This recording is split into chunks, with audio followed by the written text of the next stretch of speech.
Seja muito bem-vindo ao Fala Líder. Aqui nesse podcast você encontra história de grandes lideranças que estão em cargos públicos e hoje pode ensinar a gente muito com a sua história de vida e com o que tem feito hoje, principalmente para formação política, formação de lideranças. E a gente hoje está com um cara aqui que estou muito feliz, uma honra, um cara que é um subsecretário de Estado, mas que tem bastante pé no chão e percorreu muita coisa para chegar onde que ele está hoje.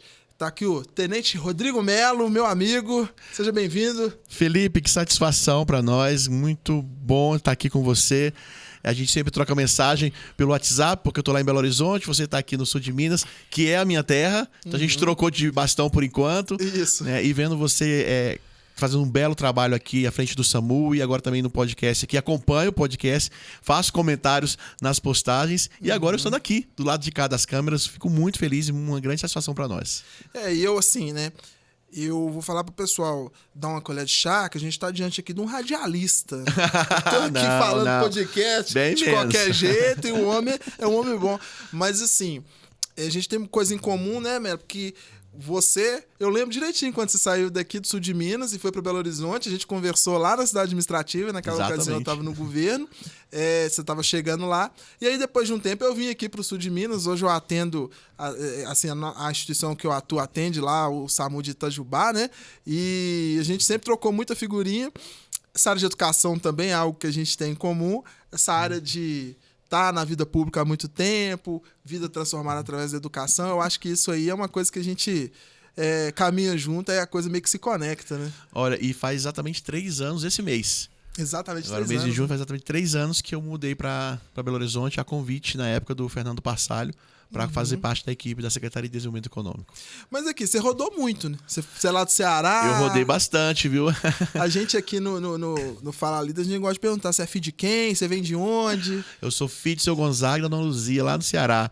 Meu pai era um comerciante, uma pessoa que eu tenho como referência para mim até hoje. Já não está mais aqui entre nós, está nos protegendo lá de cima. Mas uma pessoa que eu sempre admirei muito pela vontade de trabalhar e pelo respeito ao trabalho. Meu pai, embora ele fosse o filho do dono da fábrica, meu avô tinha uma fábrica de refrigerantes lá no interior do Ceará, em Sobral, ele sempre foi uma pessoa muito humana. Meu pai ele tinha essa característica muito humana. Eu falo que se um dia eu for 10% do que o meu pai foi, eu vou estar muito feliz. Dessa sensibilidade que ele tinha com as pessoas, de estar sempre junto, do chão de fábrica. Então, eu acho por isso que eu fui construindo a minha carreira naturalmente e sem perceber, estando próximo do chão de fábrica. Desde que eu saí da faculdade foi assim que eu fui me comportando. E minha mãe veio de uma família muito simples e estudou muito, e ela é a minha referência de estudo. Porque mesmo sem condições, ela conta muito as histórias dela, que ela estudava à noite com a luz do poste do passeio da casa dela. Porque a casa era muito pequena, os irmãos tinham que dormir, todo mundo tinha que dormir, e ela ficava estudando à noite do lado de fora para passar no concurso do Banco do Brasil, que na época era o auge que tinha de concorrência, se tornar um funcionário do Banco do Brasil. Então minha mãe é aposentada do Banco do Brasil, meu outro orgulho nessa área de dedicação e estudo. Então eu tenho 2 grandes referências dentro de casa, e essas 2 referências eu uso para construir aquilo que eu quero ser um dia, ser lembrado como referência de respeito ao trabalho e também dedicação e estudo. Foi essa minha dedicação que me fez ser sempre um bom aluno. Eu tenho satisfação de falar isso e muito orgulho, que me fez sair do Ceará para estudar numa das escolas mais difíceis do Brasil, que é o Instituto Militar de Engenharia. Na época, lá em 1900, vou entregar a minha idade agora, né? Em 1998, eu passei no vestibular do ITA e do IME. Né? São 2 escolas reconhecidas, passei nos 2. Que legal. Pude escolher, né, entre os 2. E acabei optando pelo IME, que é uma escola do Exército, e me formei em 2002 como engenheiro metalurgista pelo IME. E aí começa a minha história com Minas Gerais. Eu falo que eu não tive o prazer de nascer em Minas, mas eu tive o bom gosto de, ao conhecer Minas, escolher Minas para ficar. Porque em 2002 o Exército me transferiu para Minas, para Itajubá, para trabalhar na fábrica de armas do Exército, a Imbel, a unidade aqui de Itajubá. E aí começa a minha história com Minas Gerais. Minhas irmãs já falam que eu já tenho sotaque mineiro, né? Embora o meu sotaque seja meio vira-lata, porque a gente tem contato com muita gente de todo lugar e acaba perdendo, né, as origens da sua referência de casa e não ganha de onde você tá. Então fica uma mistura, né? Se perguntar pra minha mãe e pra minhas irmãs, elas falam que eu sou mineiro. Né? Pra quem é mineiro sabe que o meu sotaque não é 100% daqui. Elas estão tudo lá no Ceará? Elas estão todas lá no Ceará, até hoje moram em Sobral. Sempre que posso vou visitá-las também, relembrar um pouquinho das nossas origens, de onde nós nascemos e onde eu passei toda a minha infância, que tenho boas lembranças de lá também. Mas Minas é isso, né? Agora que eu tenho essa possibilidade de rodar o estado como um todo, você chega ali no norte de Minas, você chega ali no Vale de Jequitinhonha, aí você já começa a identificar aquele sotaque, que já é mais parecido com o sotaque do Nordeste. Você vem aqui pro sul de Minas, que foi onde eu comecei a conhecer Minas, o sotaque já é mais parecido com o do interior de São Paulo. Você chega em Belo Horizonte, aquela confusão de sotaque que você não sabe se está cantando ou se está falando. Então, Minas é essa mistura de Brasil que eu sou. Morei um tempo também no interior de São Paulo, quando eu trabalhei na Embraer. Logo depois de 5 anos de formado, eu recebi um convite para ir para a Embraer. Também tive essa experiência de trabalhar na Embraer, que era meu sonho de criança, fazer avião. Fiquei também quase 5 anos na Embraer. Retornei para Minas porque eu falei, não consigo mais ficar longe de Minas. Rapaz, você é chique, hein? O cara trabalhou fábrica de arma, Embraer. Fábrica de armas e fábrica de avião. Só falta fazer navio. Caramba. Chique demais. Teve uma época que o Brasil estava bem forte na indústria naval. Tinha algumas indústrias lá no Nordeste, inclusive, muito forte. E eu ficava acompanhando, eu falei, nossa, pelo que eu me conheço, só falta agora fazer navio. Já fiz arma, já fiz avião. Navio pode ser que seja o próximo. Esse tenente aí tá multifuncional. E você sabe que o tenente ficou, né? Mesmo que eu tenha saído da ativa no Exército em 97, em 2007, o tenente ficou. Hoje eu sou tenente da reserva. Mas chegar lá na cidade administrativa e perguntar pelo Rodrigo, acho que só minha mãe sabe quem é o Rodrigo. Todo mundo vai saber quem é o Tenente Melo. Isso por quê? Porque quando eu fui trabalhar na prefeitura de Itajubá, e eu sei que você vai me perguntar sobre isso mais pra frente, o prefeito era Rodrigo e tinha mais 2 secretários Rodrigo. Sim. Então as pessoas chegavam assim, quer falar com o Rodrigo, qual deles? Aí tu fala, fala com o Tenente Melo, que fica mais fácil de identificar. E o Tenente fica até hoje, tenho muito orgulho disso. Porque eu lembro, quando tu falou assim, eu sou o Tenente Melo, você mandou no WhatsApp, vou ir conversar com você que é a referência aí do sul de Minas, da Segovia, não sei o quê. Aí eu falei, não, vai vir um tenente, né? Aí veio o tenente mesmo, vai ver o Melo, mas assim, com essa humildade, essa conversa, e a gente vê que o trajetório é muito assim, muitos caminhos diferentes. Como é que foi essa época lá da fábrica de arma? Porque eu fiquei curioso pra saber como é que era isso. Que tipo de arma que tinha lá? Como é que era? Cara, tinha as melhores armas. Eu vou fazer propaganda da Imbel aqui. A Imbel é uma fábrica muito tradicional. A Imbel já tem perto dos seus 90 anos. Tem que fazer as contas direito aqui, mas eu acho que a Imbel já fez 90 anos. E as melhores armas são Imbel. Né? Tanto pistola como fuzil. Hoje as polícias usam pistola Imbel, fuzil Imbel. São as armas que o Exército sempre usou, mas as polícias por muito tempo não conseguiam usar, mas agora, já de uns anos para cá, de uns 8 anos para cá, 10 anos para cá, já vem usando armas Imbel. E as armas Imbel são as armas usadas pelo FBI. Olha só. As armas do FBI são brasileiras, Caramba. Fabricadas em Itajubá. Por muitos anos, quando a Imbel não podia participar de licitação por questões burocráticas, dívidas que tinha de impostos históricas, a Imbel não podia participar de licitação. Então, 99% da sua produção era exportada. Foi a época que eu trabalhava lá. E aí eu vi aquelas armas saindo embaladas já com o carimbo do Springfield Armory, que são as armas, principalmente as .45, usadas pelo FBI. Então, assim, isso dava muito orgulho para nós. Tanto que eles nem sabem o que é Imbel, tal, mas eles sabem. O que é pistola boa? É a pistola que tem FI escrito. FI é fábrica de Itajubá. Olha só. Entendeu? Que ia a gravação, FI. Então, assim, era uma referência de arma de qualidade. E os colecionadores, atiradores, todos reconhecem que a arma Imbel é a mais robusta, é a que resiste mais a intempéries e que tem maior precisão e menos falhas. Então, eu tenho muito orgulho de ter feito. Ela foi uma grande escola para mim. Imagina um engenheiro recém-formado, saindo da escola, por melhor que fosse a escola, a vivência da fábrica, do dia a dia. Né? E eu cheguei para chefiar 3 oficinas, né, com pessoas extremamente experientes, funcionários ali que estavam ali há 10, 20, quase... Tinha gente com mais de 30 anos de empresa. E aqueles sim sabiam o que era de fato metalurgia, sabia de fato o que era tratar o aço. E aí eu fui aprendendo com essas pessoas. Então eu tenho na Imbel aí uma referência de escola, uma grande escola de aprendizado para mim, e também de grandes amigos. Amigos que até hoje, quando a gente vai a Itajubá e reencontra aqueles velhos amigos de Imbel, a emoção toma conta, aí a gente para e começa a relembrar de boas recordações que temos da época. A Imbel é um bairro de Itajubá onde as casinhas quem mora são os funcionários da fábrica. Então a gente morava lá junto da fábrica, eu morava em frente à fábrica, né? Tem uma praça, a fábrica de um lado, a minha casa do outro. Então você acabava tendo esse convívio muito próximo com os colegas de trabalho. E essas são as boas lembranças, as boas recordações. E foi aí que comecei a construir a minha história com Minas Gerais. Então, Imbel, para responder a sua pergunta, uma grande escola e um lugar onde eu fiz grandes amigos. E legal, cara, que hoje você ocupa a pasta da Subsecretaria de Estado, Desenvolvimento Econômico, Empreendedorismo, Liberdade Econômica. E por mais que hoje você esteja numa função que direciona o Estado nesse sentido, você já atuava em setores que são de desenvolvimento. Você conhece de causa mesmo. Por exemplo, você tem a indústria bélica, né? Que aqui a gente tem esqueci o nome da empresa? A Imbel. A Imbel. Temos também aquela Taurus, né? Que hoje a Taurus é outra fábrica também. Pro mundo inteiro. Ela é natural. A sede dela fica no Rio Grande do Sul, mas é outra indústria bélica brasileira também. Isso. Temos a Embraer também, que ela é muito respeitada mundialmente como produtora de aviões, de aeronaves, né?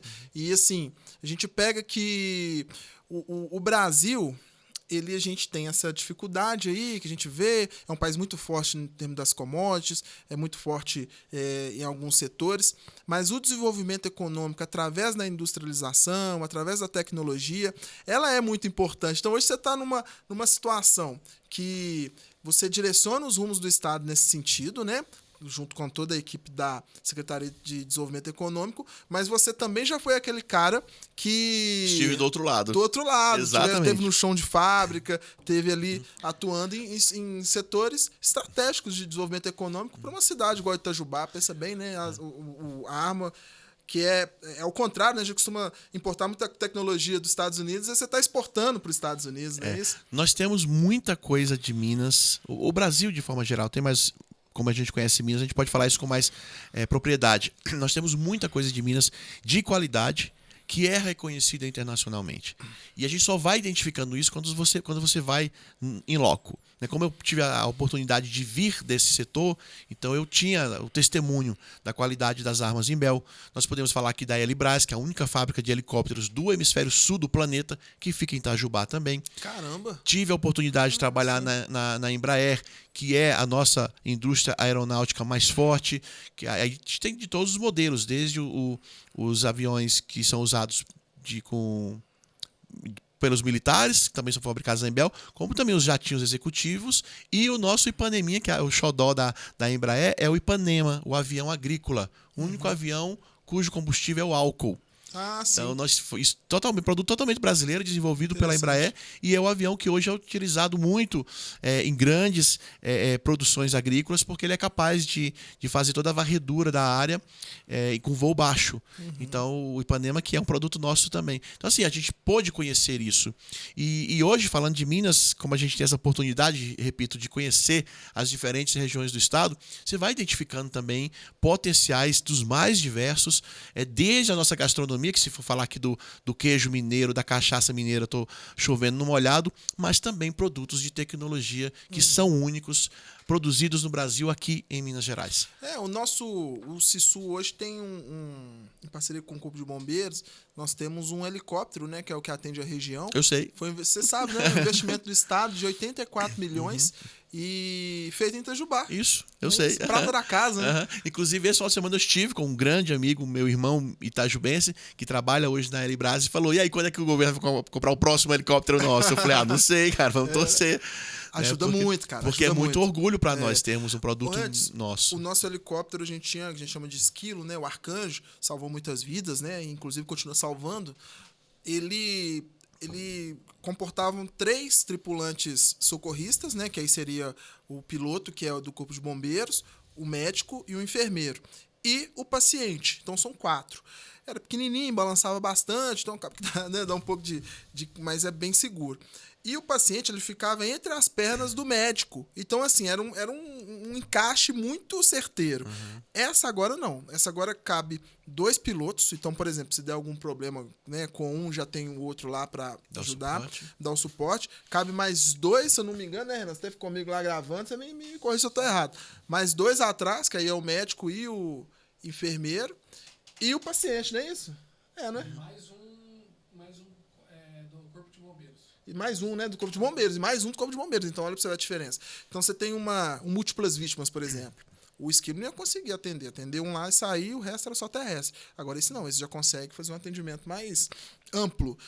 Por exemplo, aconteceu aquela catástrofe em Capitólio, essas questões. Então, é uma tecnologia nossa que está aí salvando vidas, está desenvolvendo a cidade, estamos aí exportando, estamos vendendo, e isso é muito importante, né, meu? Mas a gente vai chegar no desenvolvimento econômico em si, mas sua história começou em Minas Gerais através do Exército, né? Através da sua...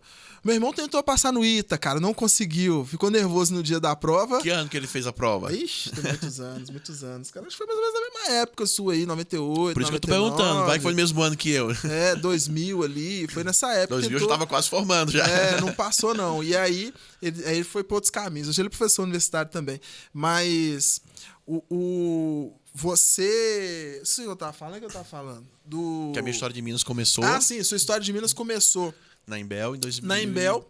Isso. Janeiro de 2003 eu entrei aqui, eu cheguei aqui. E aí, daí, você saiu ali de uma pessoa que estava ali no Exército, que estava na fábrica ali, desenvolvendo tecnologia, e foi pra política.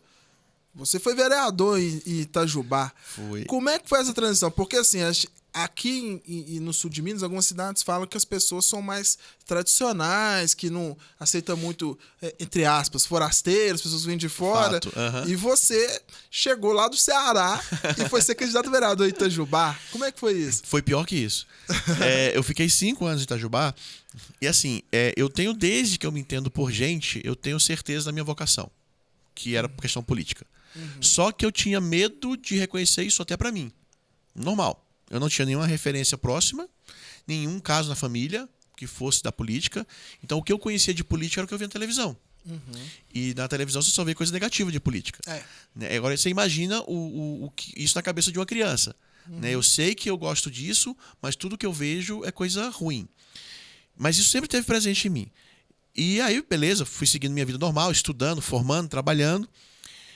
E quando eu estava na Embraer, chegou um momento que eu tive que tomar a decisão. Eu falei, eu preciso voltar para Itajubá, que era a minha casa, era a minha base, foi onde eu me escolhi como minha casa, e tentar entrar na política. Nem que seja para dar errado. E aí eu falo, olha, tentei, não deu, vou seguir minha vida como uma pessoa comum, uma pessoa normal. Né? Mas vem dando certo desde então.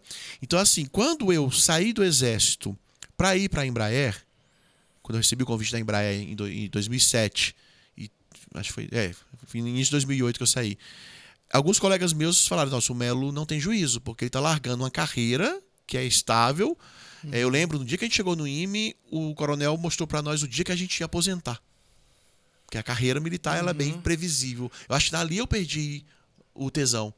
Porque, nossa, você quer acabar comigo me dar certeza de tudo que vai acontecer. Eu gosto de desafio, né? E aí, quando eu saí do Exército, uma carreira que era estável, para ir para o mercado privado, alguns colegas meus falaram, não, o Melo não tem juízo. E quando eu deixei o mercado privado para entrar na política, aí a outra metade falou, interna, que esse não tem jeito. De ficar doido. Mas eu precisava fazer isso para poder tirar da minha cabeça aquele anjinho falando o tempo todo, vai para esse lado. E acabou dando certo. Isso era 2012. Quando eu voltei para Itajubá, saí candidato pela primeira vez a vereador, na época quando o prefeito Rodrigo Rieira foi eleito prefeito pela primeira vez. Ele está agora no seu 3º mandato, né? Sim. E aí, essa sua fala, o prefeito Rodrigo transcreveu para mim pós-eleição. Que aí terminou a eleição, eu não fui eleito, fiquei como na suplência, o Rodrigo me chamou, Rodrigo Rieira, atual prefeito de Itajubá, na época prefeito eleito pela primeira vez, era 12 de outubro de 2012. Eu lembro que era dia de Nossa Senhora Aparecida. Ele me chamou na casa dele, eu fui lá e ele me convidou para fazer parte do governo de transição. Isso, assim, eu não conhecia o Rodrigo Rieira de antes, eu conheci durante a campanha. Conhecia de ouvir falar, porque o Rodrigo é conhecido na cidade, a família dele é muito conhecida na cidade. Só que eu fui interagir com ele na campanha, e ele me conheceu durante a campanha. E aí ele me convidou para fazer parte do governo de transição em razão da minha formação, da minha experiência. E aí ele falou assim, você aceita? Eu falei, aceito. Eu estava fazendo na época mestrado na Unifei, então eu tinha um horário fácil de ajustar, podia ir para a prefeitura fazer a transição. Aí ele foi falar assim, e aí quando foi janeiro, que a gente assumir e tal, vai fazer isso, fazer aquilo. Aí eu falei, peraí, janeiro já é seu governo, já não é mais transição. Por acaso eu vou compor sua equipe? Aí ele falou, é claro que você vai fazer parte da minha equipe. Né? E aí ele falou, Melo, em razão da sua formação e da sua experiência no mercado privado e também na área pública, a Embel é uma empresa pública, né, e a Embraer é privada, então você pode conciliar essas duas experiências e nos ajudar muito na prefeitura. E aí ele me falou, agora eu posso te falar, a eleição passou, como é que você vem na minha cidade, ele falando, né, que eu não era natural de Itajubá, como é que você vem na minha cidade, ser candidato a vereador aqui, sendo que o seu celular, o DDD é 12, o seu carro, a placa é de Botucatu, que era onde eu trabalhava antes na Embraer, e você é nascido no Ceará. E você vem e tem quase 500 votos aqui, sendo que tem itajubense, nascido e criado aqui, que é candidato tem 100 votos. O que você está pensando que é? E aí eu falei, caramba, eu fui muito audacioso, né? Verdade. E muito sem noção também, né? Porque assim, eu estava fora da cidade há 5 anos. Quase 5 anos. Eu morei 5 anos na cidade e estava fora da cidade há quase 5 anos. E mesmo assim eu tive uma votação expressiva, fiquei na suplência e ainda consegui ganhar a confiança do cara que foi eleito prefeito naquela época. Então, assim, isso mostrou que, apesar da minha inexperiência na época, que eu não tinha experiência nenhuma com esse meio político, essa questão eleitoral, tanto que eu fui atrás de partido e não fui recebido e acabei filiando num partido que era de um amigo meu e aí filiei para poder ser candidato. Não entendia nada disso. E coloquei o nome Tenente Melo. E muita gente falava na época, isso era 2012, gente. Bolsonaro nem era nascido. Bolsonaro existia no Rio. Né? Depois, lá em 18... Ninguém imaginava que ia virar, né? Isso, 18 que foi que explodiu a onda de militar na política, direita e tal. E naquela época eu já coloquei Tenente Melo como meu nome de campanha. E algumas pessoas falavam assim, não põe não, que algumas pessoas podem não gostar. Eu falei, não, gente, esse sou eu. Né? Queira não, sou eu tenho que mostrar quem eu sou. E assim foi. E assim eu entrei e assumi a Secretaria Municipal de Administração em janeiro de 2013, lá de Itajubá. E aí começou, de fato, a minha experiência na área pública, de gestão pública, no caso municipal. Com o decorrer do mandato do Rodrigo, eu cheguei a ocupar 3 secretarias ao mesmo tempo. Tamanha era a confiança dele em mim. Até que eu cheguei na Secretaria de Desenvolvimento Econômico. Isso foi em 2015. Que Itajubá é Secretaria de Indústria, Comércio, Ciência e Tecnologia. Sim. Né? Até hoje é esse nome lá. Para nós, Desenvolvimento Econômico. E foi aí a época que eu conheci Fernando Passalho, que foi nosso secretário de Estado. Na época ele era superintendente. Conheci Douglas Cabido, que era a equipe do Estado. Porque eles são servidores do Estado de carreira. Ah, sim, né? verdade. Então, eu conheci eles naquela época. Por que eu conheci? Porque eu, como secretário, eu senti essa necessidade. Falei, preciso estar próximo de onde as decisões são tomadas. Embora o sul de Minas sofra muita influência de São Paulo, a gente fala que São Paulo realmente impacta muito aqui o sul de Minas, e é verdade, tem muito mineiro do sul de Minas que conhece São Paulo, mas não conhece BH. Né? E aí eu senti essa necessidade de estar próximo de onde as decisões são tomadas. E, de fato, isso fez muita diferença, porque aí que eu comecei a conhecer as políticas públicas de Estado. A política pública do APL, por exemplo, que são os arranjos produtivos locais. Itajubá não tinha APL reconhecido em 2014. Não tinha. Santa Rita do Sapucaí tinha, que é uma cidade vizinha nossa, bem menor que nós, porém já tinha um APL reconhecido, e Itajubá não tinha. E aí foi conhecendo essas ferramentas que eu fui conseguindo levá-las para Itajubá. Mantive essa relação de proximidade com o pessoal do Estado e fui levando pro município. Chegou 2016, fui candidato a vereador, de novo fiquei na suplência e assumi a Secretaria de Comunicação de Itajubá. E eu lembro muito o que o Rodrigo falou. O Rodrigo foi reeleito na época e ele falou, Melo, eu preciso de alguém que seja capaz de entender o que eu estou pensando para já transcrever, porque comunicação é a fala oficial da prefeitura. Sim. Não tem como eu ficar falando o tempo todo o que eu quero que seja dito. Então, se alguém que já conhece meu trabalho, e eu fui secretário dele no primeiro mandato, conhecia bem a forma de trabalhar. No segundo, eu assumi a Secretaria de Comunicação. Fiquei por 2 anos, até que em 2018 eu assumi a Câmara de Itajubá. E ali na prefeitura, a gente sabe que é muita coisa que acontece ao mesmo tempo, né? Ainda mais que Itajubá, ela é uma referência ali para a região, para aquelas cidades ali do entorno. Você tem ali Pedralva, Delfim Moreira, você tem Marmelópolis, tem as cidades todas ali. Maria da Fé, Maria da Fé, Brás, Brasópolis, isso. tudo ali é E é uma nosso. região muito bonita, né? Para quem não conhece, tem que conhecer. É muito bonito. Parece que você entra dentro da montanha, assim, você olha para um lado, tá na cidade, assim, do nada uma paisagem mais bonita que a outra. Piranguinho ali também, o doce. Vou traduzir o sul de Minas numa frase que não é minha, que eu ouvi da nossa primeira-dama, esposa do professor Matheus Simões, Cristiana Renault, mas que também não é dela, é de Guimarães Rosa. Né, que o sul de Minas é a jurisdição da felicidade. Foi Guimarães Rosa que disse, gente. A gente só concorda, e eu concordo. Numa ocasião, acho que ano atrasado, quando Cristiana Renault teve em Piranguinho, na festa Pé de Moleque, ela chegando na região, ela me ligou, eu falei, a senhora está chegando, doutora Cristiana? Ela falou, tô sim, estou me sentindo num dos livros de Guimarães Rosa. Aí que ela me falou, onde ele define o sul de Minas como a jurisdição da felicidade. Caramba. Só de ver as imagens das montanhas e tudo, a gente tem essa sensação. Falei, nossa, vou usar isso, posso? Ela falou, pode, não é minha não a frase, é de Guimarães Rosa. Então, acho que isso define bem. Como eu não sou nascido aqui, eu posso falar isso porque eu tenho lugar de fala, como diz, né? Porque eu reconheci isso e em razão da beleza do lugar, das riquezas que a gente identifica aqui, eu concordo com isso. Agora eu te faço uma pergunta, você sabe por que Minas não tem mar? Porque Deus é justo. É verdade. Porque se Minas tivesse mar, que graça seria o resto do mundo? Não teria. Aqui a gente ia tem... sair daqui pra quê, né? Então, como eu não sou daqui, eu posso falar. Que é o mineiro falando, parece que é puxar saco a sua terra, né? Eu não sou, então eu posso. Aqui tem montanhas bonitas, aqui tem a melhor comida, aqui tem o melhor clima, aqui tem gente boa, tem mulher bonita, tem tudo que você precisa. Verdade. Se tivesse mar, que graça seria o resto do mundo? Ninguém ia sair daqui pra nada. Falando, tem um motivo pra sair, é o mar. Depois você volta e fica no bar daqui. Com certeza, com certeza. Mas eu sou apaixonado por essa terra. Cara, mas assim, quem conversa com você assim, essa educação, essa gentileza, nem imagina que o seu primeiro discurso lá na Câmara foi uma porrada. Porque eu vi lá no YouTube, quem ainda não viu, joga lá no YouTube, lá, Tenente Melo, Câmara Municipal. Porque ele veio pra cá, eu falei, preciso estudar um pouco o homem, né? Um subsecretário de Estado sentado aqui na minha frente. Tem alguns vídeos mesmo lá. E aí, cara, de início você já já falou que iria abrir mão de alguns benefícios, algumas situações ali. E você é um cara que busca realmente esse enxugamento de máquina, essa desburocratização. Você já tinha isso com você. Já. Né? Muito antes de ouvir falar em lei de liberdade econômica, em simplificação, eu já tinha isso como no meu DNA. E por isso que eu me identifico tanto com a equipe que hoje a gente tem sob o comando de Romeu Zema e Matheus Simões, né? Porque é exatamente a mesma lógica e a mesma pegada. Quando eu falei para minha mãe que eu ia sair da Embraer para entrar na política, ela falou, cabe a mim rezar por você.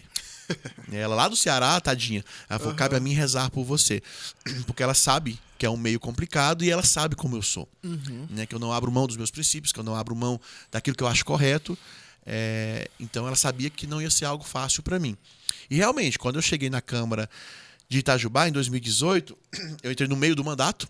Como eu falei, eu fiquei de suplente. E aí, por ocasião de um vereador sair para assumir uma secretaria, eu assumi a cadeira lá em fevereiro de 2018. Então a Câmara já estava toda estruturada, funcionando há 2 anos, com ali 17 vereadores. E eu cheguei com princípios muito claros, com objetivos muito bem definidos. E um deles, e que foi o que mais chamou a atenção na época, foi porque quem é de Itajubá sabe essa história. Em 2013, a Câmara de Itajubá aumentou o número de vereadores de 10 para 17. 70%. Estava previsto na lei? Estava. Né? Pelo tamanho da cidade, podia ser até 17. Só que esse aumento de vereadores de Itajubá foi feito numa sessão fora do horário padrão, numa quinta-feira pós-carnaval, sem a devida discussão com a população. Tanto é que na sessão seguinte, a população invadiu a Câmara, teve até que chamar polícia para poder acalmar os ânimos lá, porque a população ficou revoltada com essa decisão tomada pela Câmara. Isso, começo, é fevereiro, né? Carnaval era fevereiro de 2013.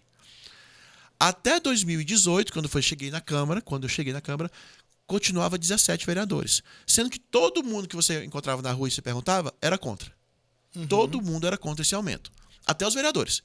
Todo mundo era contra. Como foi aprovado, Mas né? nunca esse projeto era aprovado, nunca esse projeto entrava em discussão.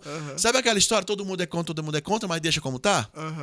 Né? E quando eu fui pra rua fazer campanha, uma das minhas metas era essa. Ó, eu estando na Câmara, eu vou lutar pela redução do número de vereadores. Então eu cheguei com esse propósito muito claro para mim. E outra, via-se muito na época, notícias de jornal e tudo, de vereadores que viajavam com diárias, ganhando muita diária, acumulando muitas diárias. Isso incomodava muitas pessoas. Então eu cheguei na Câmara e falei, a minha meta aqui, no meu discurso de posse, como você falou, tá lá no YouTube mesmo, no meu canal, esse vídeo. Faz tempo que eu não assisto isso. O meu objetivo aqui Itajubá não é 17, que era o número de vereadores, Itajubá é 10, que era o número anterior que nós tínhamos, essa era a meta. Eu não faço questão aqui de nenhum benefício dessa Câmara. Até falei assim, nem salário eu quero receber. Eu doava o meu salário, ficava com o salário mínimo. Eu era professor, eu tinha minha fonte de renda pessoal, então eu não precisava daquilo. E eu não vou usar carro oficial nem diárias. Por quê? Eu precisava mostrar que era possível fazer. Dá um exemplo. A gente estava diante de uma situação que isso estava incomodando muito a população. Não estou dizendo que a pessoa é obrigada a viajar sem diária, que a pessoa é obrigada a pegar seu carro como eu pegava para essa Fernão Dias, eu mesmo dirigindo. Não estou falando que ninguém é obrigado a fazer isso, mas naquela situação isso era necessário. Porque era preciso a gente mostrar, é possível, não pode virar bagunça. Não pode virar festa. Não posso, terça-feira de manhã, as sessões da Câmara, segunda à noite. Eu não posso, terça-feira de manhã, sair aqui um carro com 3, 4 vereadores, voltar na sexta-feira de BH, só para ganhar diária. Entendeu? Isso não pode, gente. Tem que ter respeito pelo dinheiro público. Então, eu tinha isso muito claro. Aí você imagina o auê que deu, né? Cheguei falando isso, da redução do número de vereadores, e falando que eu não ia usar. De fato, fiquei o mandato inteiro na Câmara, fiz várias viagens. Belo Horizonte, eu falei, esse é o meu perfil, tá próximo de quem toma decisão, em busca de emenda, em busca de estar perto ali, de colocar Itajubá de fato na mesa de discussão. Fui a Brasília e fiz tudo isso por minha conta. Se olhar o histórico lá do meu gabinete, não tem nenhum gasto comigo, não, nem de diária, nem de viagem, passagem, nada. E com esse propósito da redução. Aí o que aconteceu? Os vereadores de oposição achavam que eu estava blefando, porque, repito, desde 2013... as discussões nas ruas, a discussão nas ruas era essa. Um absurdo a Câmara de Itajubá ter 17 vereadores. Tinha que ter menos. Aumentaram do jeito errado, aumentaram sem discutir. Só que ninguém colocava isso em votação. Aí quando eu cheguei e falei isso, a Câmara, os vereadores da oposição falaram assim, o Melo tá blefando. Precisava de 6 assinaturas para o projeto entrar em discussão. Aí assinaram 5 e colocaram meu nome e deixaram lá no protocolo. Vamos ver se ele assina. E eu assinei. Eu não estava blefando. Aquilo, de fato, foi uma promessa de campanha que eu fiz e que eu queria cumprir.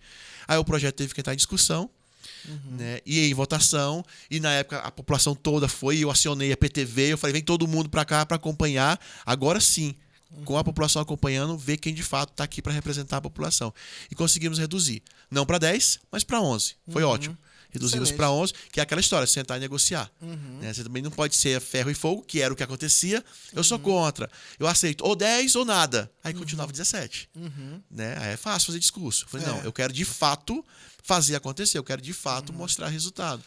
E uma coisa assim, dentro de tudo isso que você falou, toda essa história, eu acredito muito que toda vez que um extremo ele começa a perdurar, o outro extremo vem e ele aparece ali para combater. Então, eu acho que assim, essa questão de viagem, diárias e tudo, isso tudo é uma estrutura para uma pessoa. Porque na democracia, nem sempre a pessoa vai ter uma condição, ele é o representante eleito do povo, mas nem sempre vai ter condição de exercer essa representação. Então, por isso que se pensa essas diárias, essas coisas e tudo. Só que a principal premissa do serviço público tem que ser a responsabilidade com o dinheiro público. Exatamente. Tem que ser transparência. As pessoas não podem confundir um bem público com um bem privado e agir ao seu bel prazer. Então eu acho que a sua atitude ali foi mais do que foi um ato de protesto sobre a farra que estava acontecendo. Então, um extremo fazendo farra, você foi lá e falou assim, não, então vamos pro outro extremo, não vamos usar nada e tudo, e a população entender que era foi representada naquele momento, né? Tanto é que eu nunca usei isso em campanha. Em momento algum de campanha para pedir voto, eu usei isso, que faria isso, entende? É diferente das pessoas usarem isso como argumento para ganhar voto ou de fato fazer. Eu fiz isso depois que eu tomei posse. Isso. No dia da minha posse eu falei, não vou receber o salário, só vou ficar com o salário mínimo e não quero diárias e nem gasto com combustível e carro público. Por quê? Porque não era uma bandeira para ganhar voto, não. Era de fato, eu acho que você definiu bem, era uma maneira de protestar em razão daquela situação. De novo, você não pode confundir um direito e transformar isso num privilégio. Isso, é um direito de qualquer trabalhador, até na empresa privada também. Se você vai fazer uma ação de trabalho em outro local, você tem direito a uma diária. Hoje, quando eu faço uma viagem a trabalho pelo Estado, eu tenho direito ao carro, eu tenho direito à minha diária e faço uso. Isso é um direito de qualquer trabalhador. Com responsabilidade. Com responsabilidade. Naquele momento, naquela situação, era muito importante que isso fosse claro, porque virou regra que a festa a gastança, a farra com as diárias virou motivo de notícias de jornal. Aí o tenente foi pra guerra, né? Aí eu fui pra guerra. Resultado, todos aqueles vereadores que eram normalmente notícias de jornal, nenhum foi reeleito. Porque eles faziam abuso de diárias. Então acho que eu cumpri meu papel. Ó, mudamos um pouco o cenário aqui e Itajubá percebeu que dava para trabalhar com pessoas com menor gasto público, com mais respeito ao dinheiro público, e como dizia Margaret Thatcher, ainda não existe dinheiro público, existe dinheiro do povo. Então o dinheiro público que a gente gasta é do povo. Veio do povo. Então a gente tem que ter muito cuidado como gasta e de que maneira isso pode se reverter para o dono do seu dinheiro, né? Se transformar realmente em benefício para o dono do dinheiro. Então foi nesse sentido, eu acho que eu cumpri a minha missão. Tanto é que na legislatura seguinte eu fui eleito vereador e os meus colegas que foram eleitos, até os de oposição na época, eu lhes digo, era outra postura. Uma postura de muito mais cautela, de responsabilidade, de restrição de diárias. Então mudou realmente porque o tratamento. Assim, a discussão com a sociedade é algo que a Câmara Municipal tem como premissa. Né? A casa do povo. É a casa que tem que realmente discutir com a população. Aí você chega num momento que você não tem uma discussão sobre um assunto tão relevante quanto esse, o aumento de vereadores, você trouxe a discussão na marra mesmo, né, cara? E assim, a história, né? A gente olha para trás e vê se aquilo ali foi uma atitude correta ou não, né? Porque hoje você está numa função que ela é extremamente importante e poucas pessoas ali da sua região, de Itajubá, tiveram a oportunidade, tem a oportunidade de fazer um trabalho tão amplo e eu acho que o tempo ele te premiou, né? Porque o seu trabalho foi visto e hoje você desenvolve um trabalho muito grande ali no desenvolvimento econômico. Eu queria saber de você como é que foi isso. Sair ali de Itajubá, que a gente sabe que apesar de você ter ido pro Instituto, pro IME, né? Pro IME, de ter saído lá do Ceará, de conhecer uma empresa grande, mas acaba que é uma cidade, apesar de um porte até médio interessante, é pequena em relação ao tamanho do estado, né? Que é gigantesco, várias realidades, um Brasil dentro do estado, 22 milhões de habitantes, e conduzir o desenvolvimento econômico. Como é que foi isso? Você sair de Itajubá como vereador e ir para subsecretaria? Você não foi direto para subsecretaria, né? Você foi para uma superintendência primeiro? Foi. Isso aconteceu em junho, por isso eu falo que a gente está completando agora 3 anos, em junho de 2022. Eu já estava no segundo mandato já de vereador, fui o autor da Lei de Liberdade Econômica, isso porque quem está acompanhando, nós estamos gravando... Foi a primeira do estado, né? Foi. A primeira lei foi de Itajubá. Quem está acompanhando, nós estamos gravando podcast aqui em Varginha. Então isso aconteceu em Varginha. Em janeiro de 2021, tinha acabado de assumir meu mandato de vereador, né, da segunda vez. Em janeiro, o Estado vinha lançar o programa Minas Livre para crescer aqui em Varginha, que foi a primeira cidade do Estado a assinar o decreto de liberdade econômica. E aí, na época, veio o governador Zema para cá, o Fernando Passalio, que na época eu acho que ele era secretário adjunto, o Douglas Cabido estavam aqui. Então eu vim para cá para encontrar com os meus amigos, Passalio, Cabido, e para tirar uma foto com o Zema. Eu falei, vocês conseguem uma foto do Zema comigo? Ele falou, não, vem, Melo, para cá. Então, vereador recém-possado, né, vim para cá, em janeiro de 21. Prefeito da época que assinou o decreto e tal, consegui a foto com o Zema. Só que aí eu vi o que era o programa. Aí eles apresentaram aquele programa e me entregaram. O passaram, me entregou, olha, leva aqui o guia, estuda, entende, leva para Itajubá também. Agora, se é vereador, você pode levar. E assim eu fiz. Só que aí lá eu não levei como decreto. Como eu era vereador, eu levei como lei. Então a cidade hoje ela tem duas opções, né? De levar a lei de liberdade econômica para o âmbito municipal. Ou via decreto, regulamenta via decreto, ou via lei municipal. As duas opções são válidas. Então, em Itajubá, nós regulamentamos por meio de lei. Né? Eu protocolei a lei, acho que foi em janeiro mesmo, ou fevereiro, e em março a gente aprovou a lei lá em Itajubá. Então, assim, como eu tinha falado no começo, né? A gente veio mantendo essa relação de proximidade, eu e o pessoal do Estado, né? Eu e Passaro e Douglas Cabido, desde 2014, quando a gente fez o primeiro APL, quando na época da pandemia também a gente teve uma relação muito próxima, porque o Passaro, à frente da secretaria, coordenou todo aquele trabalho do Minas Consciente, o que podia abrir, o que não podia, a preocupação com os empreendedores, e aí na época eu como vereador também muito preocupado com isso. Então a gente veio mantendo essa proximidade. E aí quando chegou em junho de 22, eu estava no meu programa de rádio, eu lembro, eu estava dando entrevista, eu estava fazendo programa, era um programa de entrevistas, eu estava entrevistando, não lembro quem era o entrevistado do dia, mas eu recebi uma mensagem, o celular estava desse jeito aqui, ó, o celular aqui na bancada, e aí veio uma mensagem, uma ligação do Douglas Cabido, me ligando.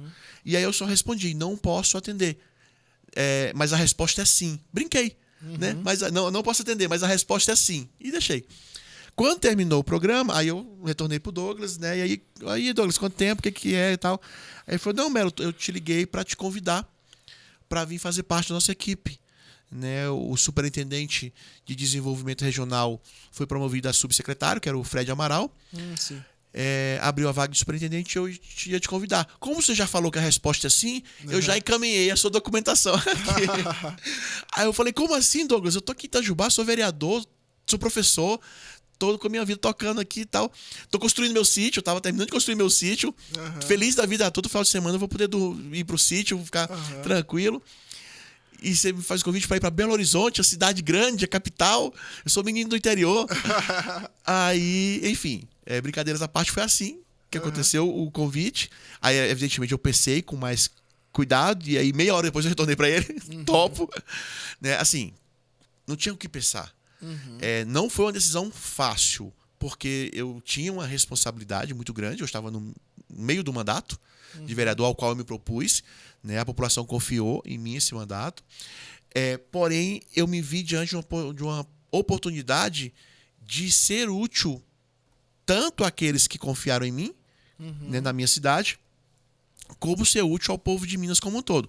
Uma oportunidade também pessoal única, de fazer parte de uma equipe que você também fez parte e sabe que é diferenciada. É diferenciada, cara. Né? Dá Então, até saudade. Então, assim, ter a certeza de que eu poderia aprender muita coisa, eu poderia fazer muita coisa útil, assim como realmente fizemos. Então, assim, não, eu não posso dizer não tenho nem esse direito de dizer não. Então, na época, eu conversei muito, tentei conversar muito com o meu eleitorado, com as pessoas que confiaram em mim. Falei, gente, eu não estou abandonando o meu mandato, eu estou simplesmente aceitando uma outra oportunidade que vai me poder ser útil para vocês mais do que como vereador. Né? Deixei como minha suplente a Rita, a enfermeira Rita, uma pessoa super do coração, muito bom. Então eu sabia que estava deixando uma pessoa de bem no meu lugar e fui. Tanto fui útil que realmente foi lá que consegui destravar muitas demandas que estavam antigas, né, de Itajubá, e pudemos trabalhar nisso. Né? Hoje Itajubá não tem mais uma Quando você chegou lá conversar comigo, você chegou com um monte de demanda de Itajubá. Exatamente. Agora nós somos colegas, me ajuda aí. Não posso nem mentir sozinho, o Felipe é testemunha. Eu lembro disso. Você era o representante do Sul de Minas, então eu vivia enchendo o saco da Segov pelo representante do Sul de Minas. Itajubá tinha uma demanda muito grande com a Copasa. A Copasa, na época, não incluía os bairros rurais no contrato. E a gente estava com aquela negociação há mais de ano para tentar e não conseguia destravar. E aí o que eu percebi? A Copasa, ela era vinculada à Secretaria de Desenvolvimento Econômico. Então, assim, gente, eu não estou indo para lá à toa. Isso. Né? Não, Tanto assim, que a movimentação que aconteceu na época foi porque o Guilherme, que era o secretário adjunto da sede, sim. foi para a presidência da Copasa. Então eu falei, gente, eu tô indo para dentro De onde está o problema. De onde está o problema. Eu posso ser útil. E de fato fomos. Foi em razão disso que a gente conseguiu as reuniões necessárias com a diretoria da Copasa e na época a gente conseguiu rever o contrato e incluir a zona rural de Itajubá. Havia uma demanda também histórica, que é a construção do trevo da entrada da cidade, que hoje está pronto. Também negociação direta com o Estado, com o CEINFRA, com liberação de obra. Então, assim, eu sei que eu fui útil nesse sentido. Então, eu fiquei muito... eu digo, não foi uma decisão fácil, porém, ao mesmo tempo, ela era a única que podia ser tomada. Sim, e outra coisa também. Quando você se candidata a vereador, você levanta uma bandeira e as pessoas se sentem representadas por ela e te colocam lá para representar a vontade delas. Com as suas bandeiras, pelo que você tem falado aqui, pelo que eu te conheço, sempre foram essas.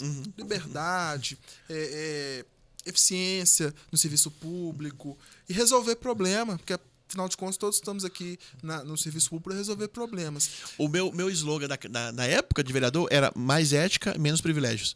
Exatamente. E eu nem sabia de liberdade econômica, Nem não sabia nada tinha. disso. Eu já tinha isso como meu, né? Porém, sem saber que existia uma regra para isso. Eu fazia naturalmente. Lembrei disso agora. Era mais ética, menos privilégio. E o voto, o voto da pessoa que ela atirou no que viu, acertou no que não viu. Porque ele votou em você para representar esses interesses dentro da cidade e o voto dela se potencializou. Porque aí você saiu da esfera que demanda para ser o demandado. Então, assim, você foi para o outro lado do balcão e aí você levou todas essas pautas para lá. Então, o voto dela... As pessoas que confiaram os votos em você, teve um valor a mais do que assim, claro que todos são valorosos, mas tem esse valor a mais que poucos tiveram esse privilégio. Sim. De votar num vereador, o cara vai pro governo de Minas e aí de lá ele consegue já trazer ampliar as pautas. E você sabe, tanto quanto eu, que o sul de Minas, em razão da distância geográfica de Belo Horizonte, muitas vezes as nossas demandas daqui não chegam com a temperatura que devia lá. Sim. A gente está muito Muita distante. coisa. Então, eu percebia muito isso. As demandas chegam lá, chegam em outra temperatura, porque tem tanta coisa para tanto problema, que chega para resolver na sede do governo ali, que muitas vezes a gente pode estar distante daqui, né, do sul, a gente reclamando. Eu lembro da época que eu estava na Câmara, que teve a questão da concessão das rodovias, e a gente gritava daqui, inclui Itajubá, inclui o trecho até Delfim Moreira. Né? Isso não chegava com o mesmo eco lá no governo do estado. Por quê? Porque não tínhamos isso tão forte. Então, eu acho que cada vez que você coloca alguém do sul de Minas lá, fortalece o sul de Minas. Exato. A responsabilidade é o estado todo. E a gente sabe disso com muita tranquilidade. Tanto é que hoje minhas agendas são no estado inteiro. Eu vou de Divisópolis, de Divisa Alegre, que é a fronteira com a Bahia, até o sul de Minas, vou pro Triângulo Mineiro, até o Juiz de Fora, que é a região ali da Zona da Mata, normalmente. Então não tem preferência. Isso. Mas é alguém que, quando surge uma demanda do sul, você conhece. Exatamente. A curva de aprendizado é mais rápido, né? Ali você não precisa ficar entendendo, se debruçar por aquilo. Você já sabe, você já dispensa mais rápido e lá dentro da sua cabeça aquela coisa está mais enraizada, né? Então você sempre lembra de cobrar, Não, e outra, um exemplo que foi muito claro para mim.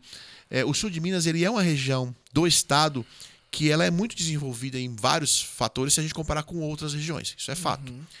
E aí, para uma pessoa que não conhece, pode tirar uma conclusão que é assim, deixa o sul de Minas de lado, porque ele já está muito à frente, e vamos dar atenção às outras que estão precisando de mais atenção. Calma, não é bem assim. Porque ao mesmo tempo que o sul de Minas está avançado em alguns fatores, em alguns critérios, por outro lado, nós somos vizinhos de São Paulo. Então a gente não pode errar, porque se a gente errar, a gente é atropelado pelo maior estado do país. Isso, exatamente. Então o sul de Minas ele não tem esse direito de errar. Em razão da proximidade com São Paulo. Então, aumenta, nesse sentido, a responsabilidade do Estado em monitorar e acompanhar o sul de Minas muito de perto. Isso. Eu digo outra coisa também dentro disso. É aquela velha frase, né? O rio corre para o mar. Então, um lugar que já está desenvolvido tem grandes chances de trazer outras empresas que querem estar perto de outras que estão ali. Né? A gente tem que a CIMED, aí a CIMED está ali? Então aí vem uma outra empresa de um outro segmento que conversa com a CIMED e vem. Aí vem um outro que conversa com essa. Então, assim, de maneira nenhuma a gente pode largar essa questão e focar nos outros, porque desenvolvimento gera desenvolvimento. E acaba que o recurso que é gerado aqui no sul de Minas, claro que desenvolve a região, mas também desenvolve o estado como um todo. Vale para o estado como um todo. Exatamente. Vale pro estado como um todo. E assim, depois, aí na superintendência, o que foi a entrega que você teve lá? O que você conseguiu fazer? A superintendência, quando eu cheguei, ela cuidava exatamente do programa do Minas Livre para Crescer, que é o programa de simplificação do Estado, e das políticas públicas de apoio aos pequenos negócios. Isso cresceu tanto que esta superintendência virou uma subsecretaria. Então, a subsecretaria hoje, que é a Subsecretaria de Liberdade Econômica e Empreendedorismo, era a Superintendência de Desenvolvimento de Potencialidades Regionais, que esse era o nome. Esse nome é muito grande, Douglas, vou usar ele completo, não. Então, assim, essa superintendência se tornou uma subsecretaria em razão da importância das pautas e do crescimento das políticas públicas que a gente desenvolveu. E quando eu digo a gente, é muita gente mesmo, né? Desde Passalho, que foi quem começou a construir isso na época que ele era superintendente, depois o Douglas, depois o Fred Amaral, e eu assumi esse bastão, né, durante um período também. Então, isso tudo foi sendo construído de uma maneira que chegou 2023 e exigiu que na reforma administrativa essa estrutura se tornasse uma subsecretaria. Sim. Porque é uma demanda. Eu lembro quando eu rodava o estado pela Segov, rodei muito, cara, conversei com mais de 500 prefeitos. Uma das primeiras coisas que a gente oferecia, assim, como um serviço que as pessoas não sabiam que existia, era o Minas Livre para Crescer. Por quê?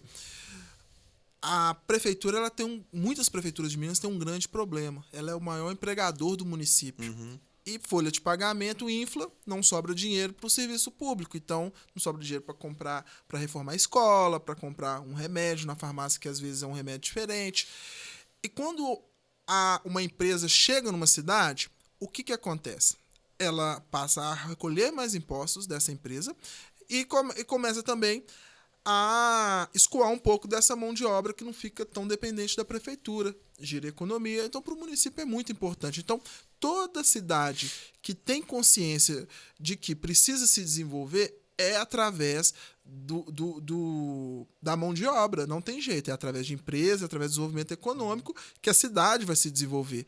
Então, na época, né, assim, eu lembro que eu chegava e falava sobre essa lei que você vai explicar pra gente aqui, né, pra gente que é leigo, nós somos tudo leigo aqui em relação a isso. Mas quando chegava e falava, prefeito, tem uma lei que desburocratiza, que ajuda a trazer empresas. Falando a língua dele ali, ele fala, olha, eu quero. Mesmo assim é um desafio ainda, né? Tem muito para caminhar. Mas por quê? Porque uma vez que você conscientiza ele de que uma desburocratização vai ajudar a empresa a vir para cá, que a empresa vai olhar para uma cidade que ela tem uma lei simples e fácil, e vai olhar para outra, aquela burocracia, ela vai para que a legislação está favorecendo ele. Fato, exatamente, né? Assim que acontece. Exatamente. Então, assim, e fora que o Estado também tem um trabalho de cadastrar isso tudo, de direcionar, ajuda, né? Organiza os trabalhos. Então, esse Minas Livre para Crescer era uma demanda grande dos municípios, que quando você pensa política pública, a pessoa pensa saúde, com razão, mas pensa saúde, educação, segurança. Porém, o desenvolvimento econômico vai ajudar a custear muito melhor essa saúde, essa educação, essa segurança. Então, é uma pasta extremamente estratégica, tanto para o governo quanto para os municípios, né, Melo? Felipe, quando a gente fala liberdade econômica, talvez as pessoas considerem isso um conceito muito teórico e distante da sua realidade, do seu dia a dia. E não é. Liberdade econômica é o que vai definir se aquela senhorinha que faz bolo e faz salgadinho em casa, se ela pode trabalhar ou não. Isso é liberdade econômica. Se aquela pessoa que resolveu juntar um dinheiro e montar uma loja para vender sapato ou vender roupa, se ela vai poder fazer isso ou não. Se vai viabilizar isso ou não. Isso é liberdade econômica. Embora pareça um conceito técnico, teórico, discutido por grandes pensadores, não. Na prática, a liberdade econômica é isso. Eu vou poder ter o meu negócio, por mais simples que seja na minha cidade. Hoje o Brasil já tem uma lei nacional de liberdade econômica, que é de 2019. O Estado também tem uma lei, que é de 2020, 2021. Porém, é necessário que cada município também regulamente os princípios da liberdade econômica para que o empreendedor daquela cidade tenha esta liberdade de trabalhar. É muito comum nós vermos casos aí de fiscalização da prefeitura tomar força material de um ou de outro que estava vendendo. Isso é exatamente falta de regulamentação. E a liberdade econômica ela vem exatamente para simplificar isto. Por que que muita gente hoje está na informalidade? Por que que muita gente hoje escolhe ir para a informalidade? Não é porque ela quer ser informal, não. É porque ela encontra tanto obstáculo, tanta dificuldade, tanta burocracia para se formalizar, que se ela for fazer tudo que é exigido dela, inviabiliza. Ela nem trabalha, né? Só Ela não conta trabalha. disso. Então, é melhor para ela ficar no informal, correndo os riscos. Porque ou é isso, ou não fazer nada. E ela precisa levar dinheiro para casa. Sim. Então, a liberdade econômica vem para tirar essas dificuldades que você, que em algum momento tentou abrir o seu negócio, encontrou. Né? Porque você enxerga no poder público sempre como um obstáculo. A prefeitura, eu só procuro a prefeitura para ter dor de cabeça. Ou para pedir documento, ou para pagar taxa, ou para fazer isso aqui que vai me atrapalhar. E foi isso que foi nos ensinado por gerações. Só que essa não é a regra mundo afora. Né? E isso é importante deixar claro. A liberdade econômica não é um conceito que eu criei, você criou, ou Romeu Zema criou. Não. É um conceito muito mais antigo que nós, que já funciona em vários países. Porém, no Brasil, isso só foi trazido em 2019 de maneira realmente legal, na forma de lei.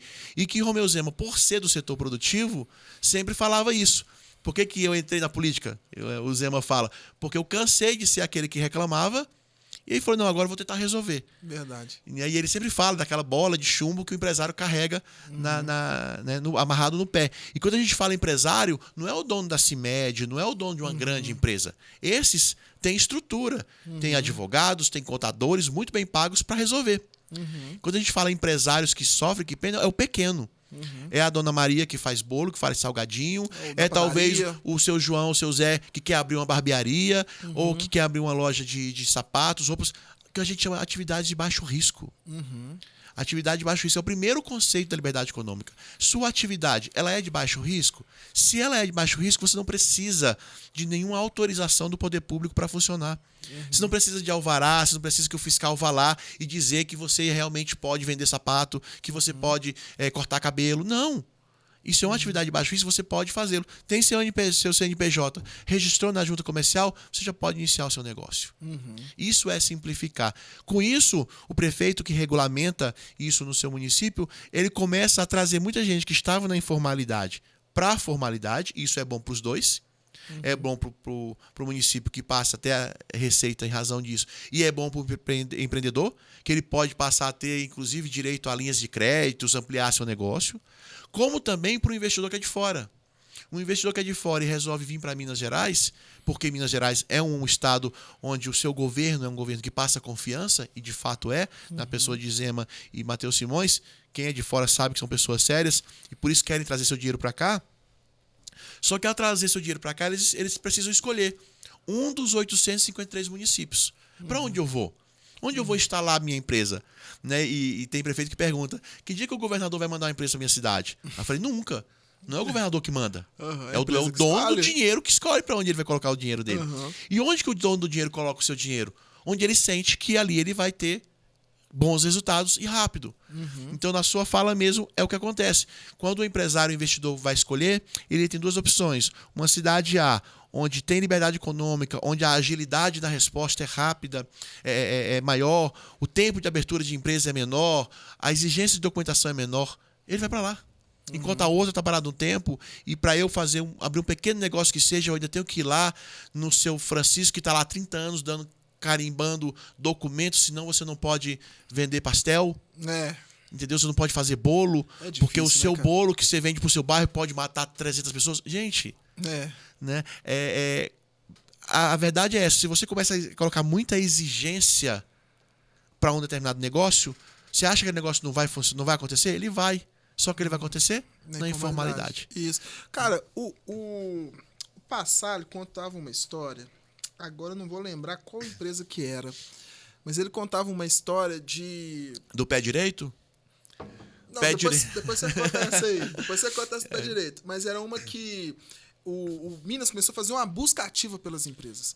Então, ao invés de... Aí quando chegava o e-mail da empresa, ele já ia atrás, já conversava, já ligava, já marcava, eu tô indo aí, não sei o quê. Fez o caminho contrário. Porque normalmente o empresário, quando ele tinha que procurar o poder público, né? O cara já até respirava, né? Nossa senhora, agora chegou a hora, né? E aí vai atrás e tudo, aí a gente sabe de história de corrupção também, aquela coisa, nego, uma má vontade do caramba.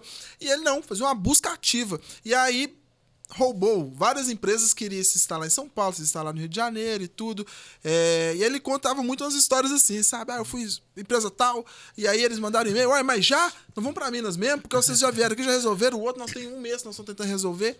E é isso, né? A gente realmente precisa, além de desburocratizar, a gente precisa criar um terreno fértil para que as pessoas possam vir, né? O mineiro é aquele acolhedor, né? A gente tem que desconfiar menos e acolher mais, não é isso? Mas isso é o desburocratizar.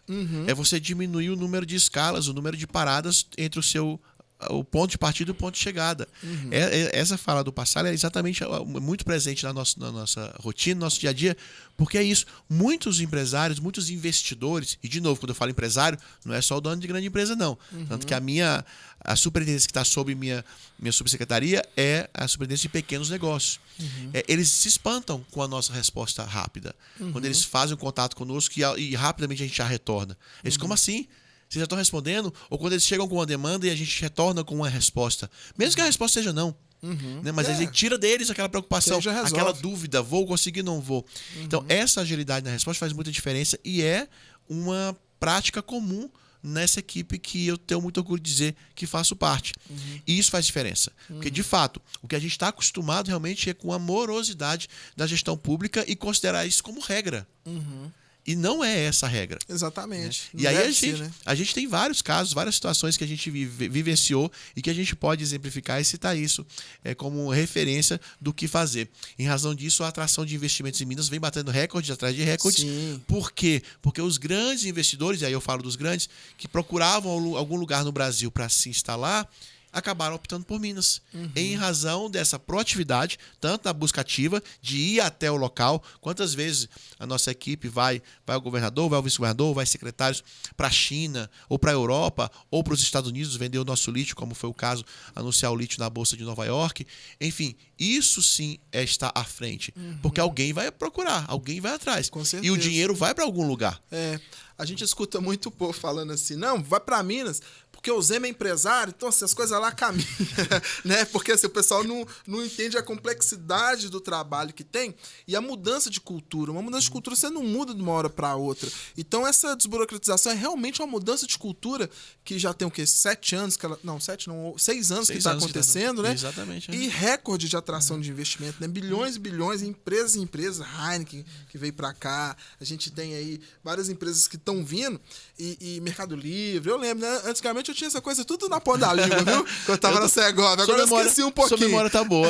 Esqueci um pouquinho. Mas vamos falar das mais novas. Boticário, que tá vindo agora, que chegou agora em Pouso Alegre. Aqui tem um Porto Seco, né? Porto que tem muita Seco empresa. Agora virando parque tecnológico aqui. Isso. Mais Como é que é a história do pé direito? O pé direito é uma normativa que existia no Estado, que o seu empreendimento tem que ter pé direito adequado. Imagina chegar o fiscal. Você vai construir, vamos dar um exemplo aqui, uma fábrica de queijo no seu sítio, na zona rural. E aí você construir a fábrica de queijo e você tem que seguir as regras. E uma das regras é que a sua fábrica de queijo tem que ter pé direito adequado. O que é pé direito adequado? Isso que eu ia te perguntar agora. O que é pé direito adequado? Para mim, adequado? que tem quase 1,90 m de altura, eu vou exigir um pé direito de 5 metros. Para alguém que tem 1,60 m, pode exigir um pé direito de 3 metros. E aí, como é que se constrói? Se vai depender do fiscal. E quando o fiscal vier, seu prédio tem que estar pronto. Aí, se ele for com sua cara, o seu pé direito é adequado. Se ele não for com sua cara, não é adequado. Exatamente. Então, você fica à mercê de uma subjetividade que não faz sentido nenhum. Então, esse tipo de normativo, ele não pode existir. E esse é outra frente de trabalho da Lei de Liberdade Econômica. Você revogar legislações e regulamentos que não façam sentido para o produtor, que atrapalham em vez de ajudar. Outro caso que nós tínhamos aqui em Minas também era uma lista de regras para quem produzia ovo. O que o produtor de ovo tinha que cumprir durante o transporte do ovo da origem até o destino. Pergunto para você, quem é a pessoa que menos quer que quebre ovo? O próprio produtor. O próprio produtor. Ele quer que o ovo chegue inteiro no destino para vender. Então, precisa Estado, definir quais são as regras que aquele produtor de ovo tem que cumprir para transportar o ovo dele? Né? Então, assim, muitas dessas regras foram sendo colocadas ao longo do tempo, algumas até com boas intenções, mas que acaba atrapalhando mais que ajudando. Eu lembro quando eu era vereador de Itajubá ainda, e eu falei para a Larissa, que era minha assessora, vamos pegar todas as leis municipais que tem aqui em Itajubá, que exigem do comerciante ou do empreendedor fixar cartaz. Cara, você tinha que ter 3 paredes só para cartaz. Nossa. Porque era isso ao longo dos anos foi colocado e tinha todos. Se alguém fosse cumprir Ninguém tira, todas só as leis, Uhum. você tinha que ter 3 paredes no seu estabelecimento só para colocar cartaz. Então, assim, são coisas que hoje em dia a gente. Pra que isso? Por que a gente vai colocando isso, exigindo tanta coisa do empreendedor que já tem tanto para cumprir, tanta regra para cumprir, tanta carga tributária para pagar, e você vai colocando mais obrigações e responsabilidades sobre ele. Acaba inviabilizando. Eu lembro, na época eu trabalhava na Embraer, e a Embraer estava para construir um novo hangar para montagem dos aviões executivos, e ela ia construir em Botucatu. Não construiu em Fort Lauderdale, Flórida, Estados Unidos. Porque era mais barato construir lá, em razão das exigências que se tinha aqui no Brasil. E o mercado estava lá, os clientes, grandes clientes dela estavam lá. Então, você acaba perdendo. Como você vai perdendo, você não se preocupa com isso, você fica só naquela, vou fazer regra. Chega uma hora que inviabiliza o negócio.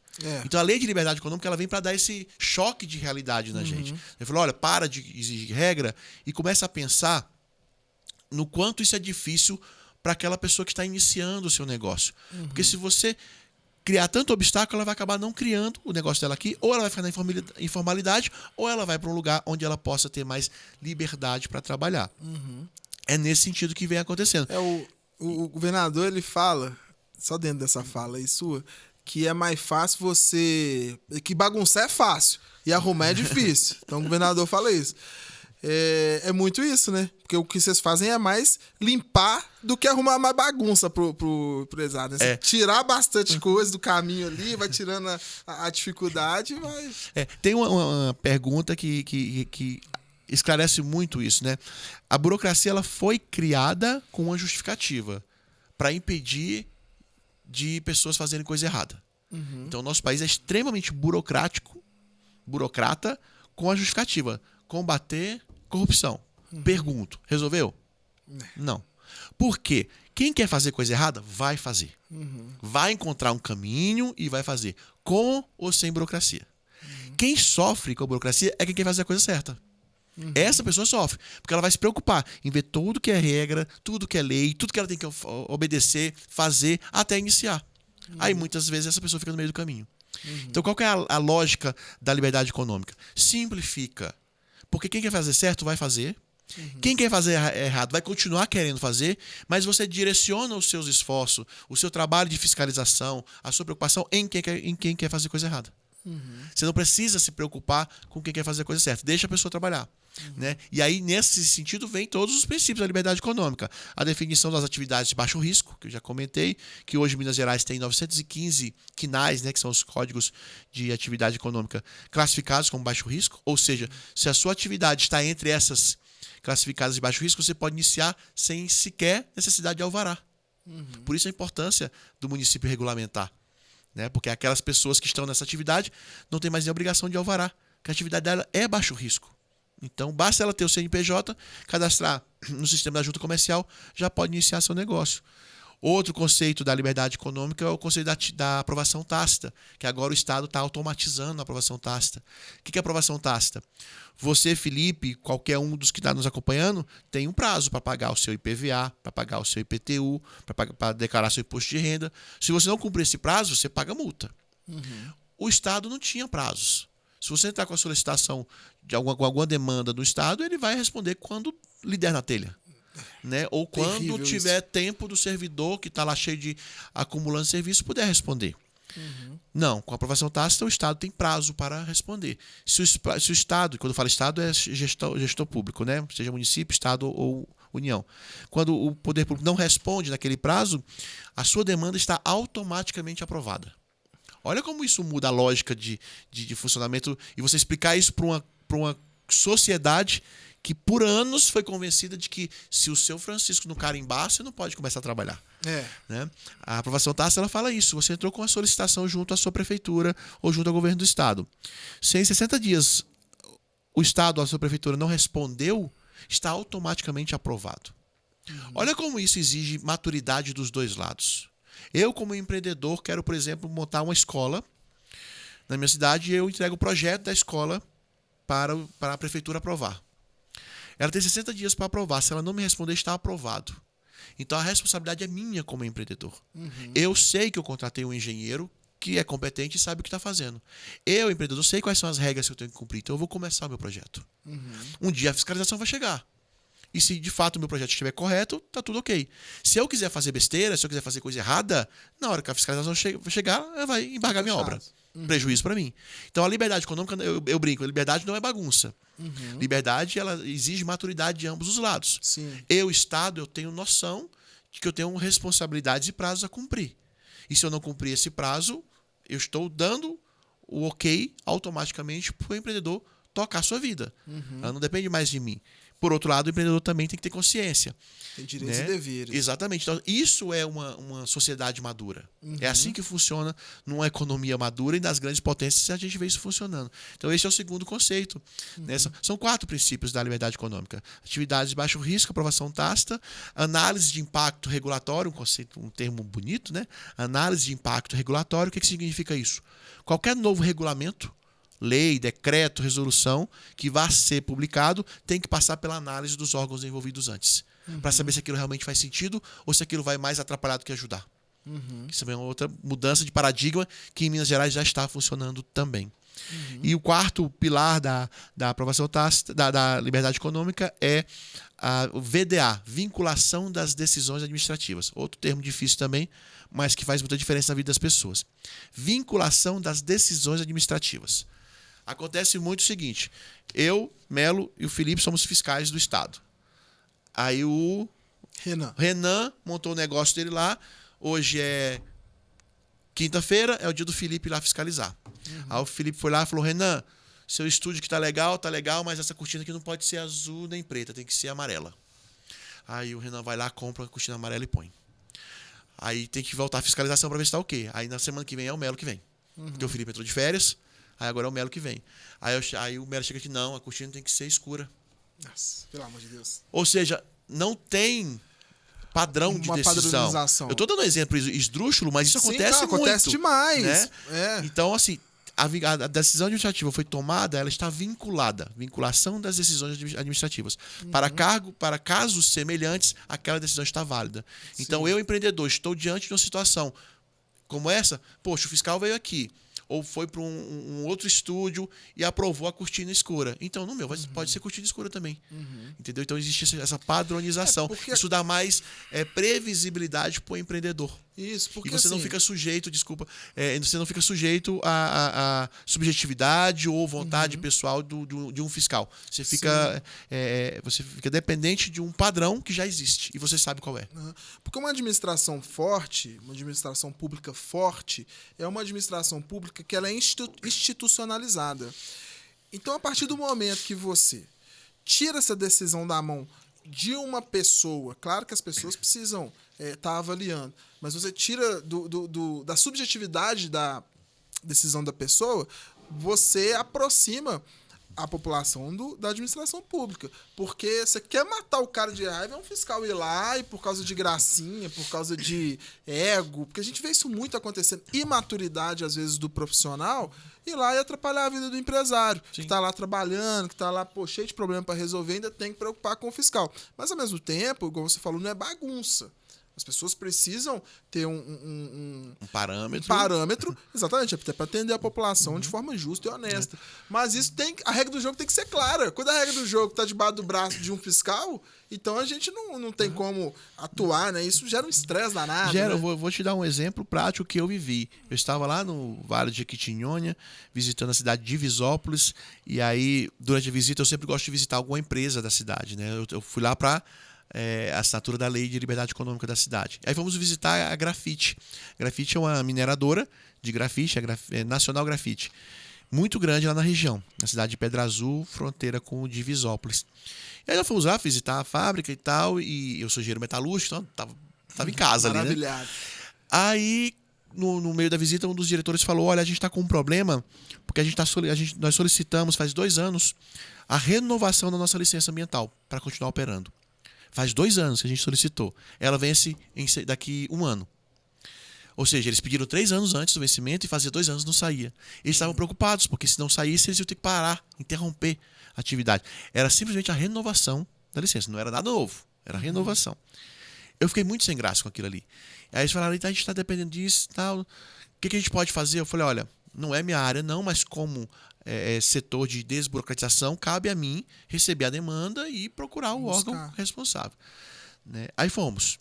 Aí ele me explicou, né? Porque a gente deu entrada no órgão na região tal, aí o fiscal responsável afastou, teve que passar para outra, aí a outra fiscal engravidou, se afastou, foi passar para o outro, aí ele pediu para reiniciar o processo, porque ele não concordava com o que o primeiro viu. Então, assim, cada um, dependendo do fiscal onde ia, o processo valia ou não valia. Então, tudo aquilo que a empresa tinha gasto para fazer todo o processo, a solicitação de renovação, que é uma documentação gigantesca, perdia valor porque o outro fiscal não concordava e tinha que fazer de novo. Então, assim, não pode. Assim, Estado é uma coisa só.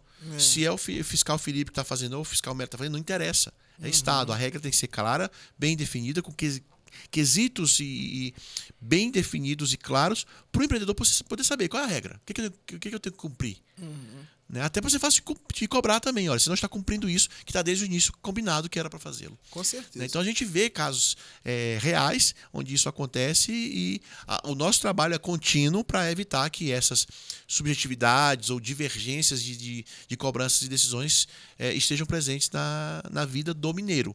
Que aí sim, cada vez mais, Minas Gerais será um ambiente de negócios mais atrativo, mais simplificado, mais transparente, mais eficiente e, portanto, atraindo mais investimentos e gerando mais emprego e renda. Cara, eu gosto muito. Eu acho que um estado forte, um município forte, tem instituições fortes. E uma vez que as regras são claras, que é a Lei de Liberdade Econômica faz isso, as instituições ficam fortes. E isso gera tranquilidade e confiança para que as empresas possam crescer e o município atrair mais empresas, né? Melo, a gente tem aqui no Fala Líder, nós temos muitas pessoas aqui, inclusive é uma das ideias nossas de fazer essa conversa, é inspirar outras pessoas que se admiram na sua trajetória de liderança, que admiram a sua trajetória de liderança, que se espelham em você, ou que querem seguir um caminho parecido, ou às vezes igual você, né, tá ali meio num caminho assim, e, pô, agora eu quero ir para outro e ter essa coragem. Então, assim, para você, o que você considera que são características de liderança? Você que já, né, foi um líder ali na época de vereador, hoje você é um subsecretário, teve outras experiências. O que você considera que são características de um bom líder? O que as pessoas têm que se desenvolver? O que para você é liderança? O que é liderar e o que são essas características? Bom, eu vou responder a sua pergunta de 2 maneiras. A primeira, uma boa liderança se faz pelo exemplo. Né? Não cobre nada daquilo que você não é capaz de fazê-lo. Então, primeiro você faz, porque aí ninguém tem autoridade para te questionar se você cobrar aquilo. Então, lidere pelo exemplo primeiro. Fica muito mais fácil. Facilita muito.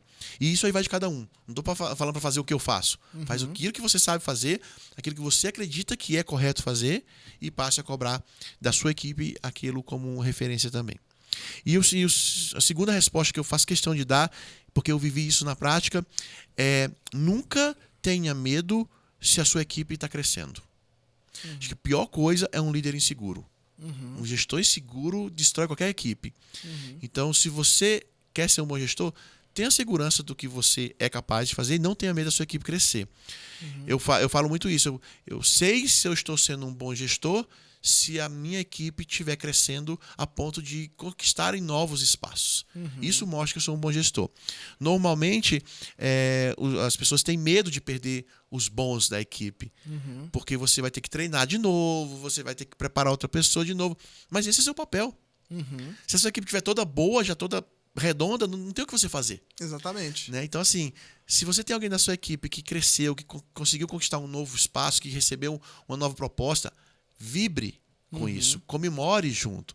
Né? Eu tenho vários exemplos que eu vivi isso ao longo da minha experiência como gestor, desde da experiência na empresa, empresarial, como no setor público.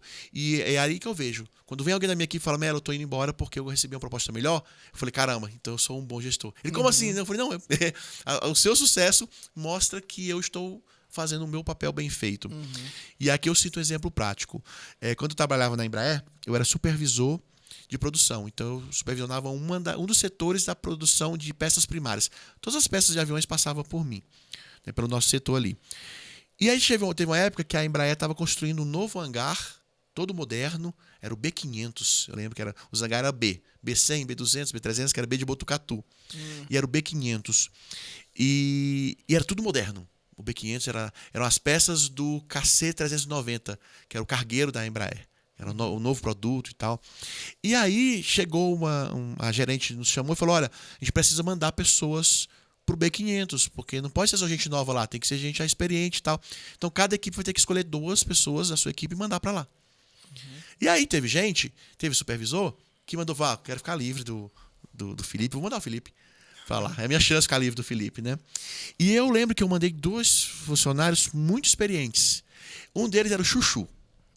O Chuchu era um negão grandão, sim, muito experiente, que tinha peças, tem uma peça no avião que chama caverna, que é a peça que faz o formato da fuselagem. E essas peças, depois que elas saem do forno, do tratamento térmico, muitas delas empenam tanto que para desempenar é na mão. E tinha peças que só o Chuchu desempenava. Muito forte? Porque ele era muito experiente, muito forte, ele tinha manha. A equipe, a molecada ali não tinha. Chegava a peça complicada, já mandava pro Chuchu. Aí eu chamei o Chuchu, perguntei, Chuchu, eu não lembro o nome dele, cara. Todo mundo chamava ele de Chuchu. Saudade do pessoal da Embraer. Eu falei, Chuchu, você topa ir pro B500? Ele se sentiu assim a pessoa mais especial do mundo. Ao mesmo tempo eu chamei a equipe. Eu falei, gente, estamos diante de oportunidade, eu quero oferecer essa oportunidade pro Chuchu. Vocês dão conta do recado? Aí eles damos. Por quê? Porque todo mundo respeitava tanto ele, gostava tanto dele, que viu naquela oportunidade, se ele merece ir, e é a nossa chance agora de mostrar quem somos nós. Sim. Né? A minha gerente tinha sido supervisora da minha área. Então, quando ela recebeu lá, ela recebeu na lista o nome do Chuchu, ela me chamou.